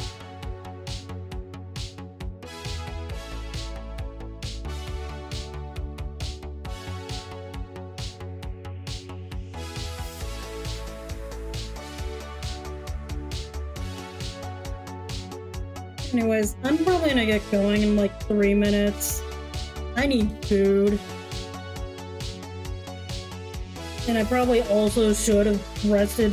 Then I probably should be resting my voice, considering I still have to sing tomorrow. And I mean, thankfully, it's all in the tenor range of my voice, so it's not going to be too hard on my voice. Believe it or not, I actually have an easier time singing tenor than I do alto most of the time.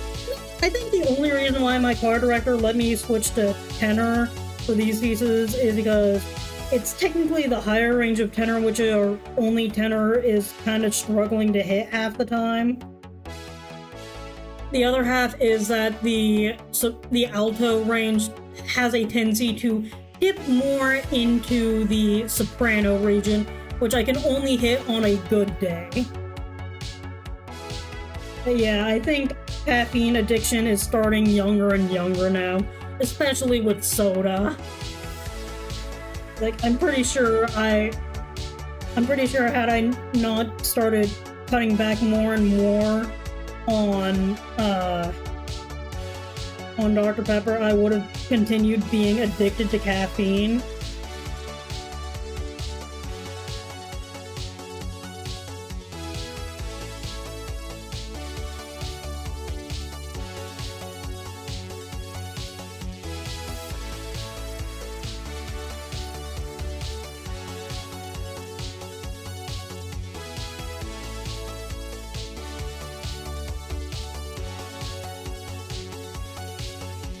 You had your first coffee before you had your first soda? I'll be honest, I'm pretty sure my first soda was some Dr. Pepper that I took off my dad. I still like Dr. Pepper. I have tried a few alternatives, including Pib. I don't know why. I feel like Pib just destroys my gut after on its way out. Like, the few times I've gotten Pib, I don't know if it's because of a regional thing or something else. It just does not taste great. But yeah. I'm probably gonna... It's 6:09 now. I'm probably gonna sign off It's been fun talking to you, but I'm probably gonna sign off, have a few laughs, and then try to rest what I can of my voice before tomorrow. Anyways, thank you for dropping by. You, especially you, Coffee. Thanks for following. I hope you have a great night and enjoy however many... or have a great morning, I guess. Enjoy the excessive amount of caffeine you intake. See ya.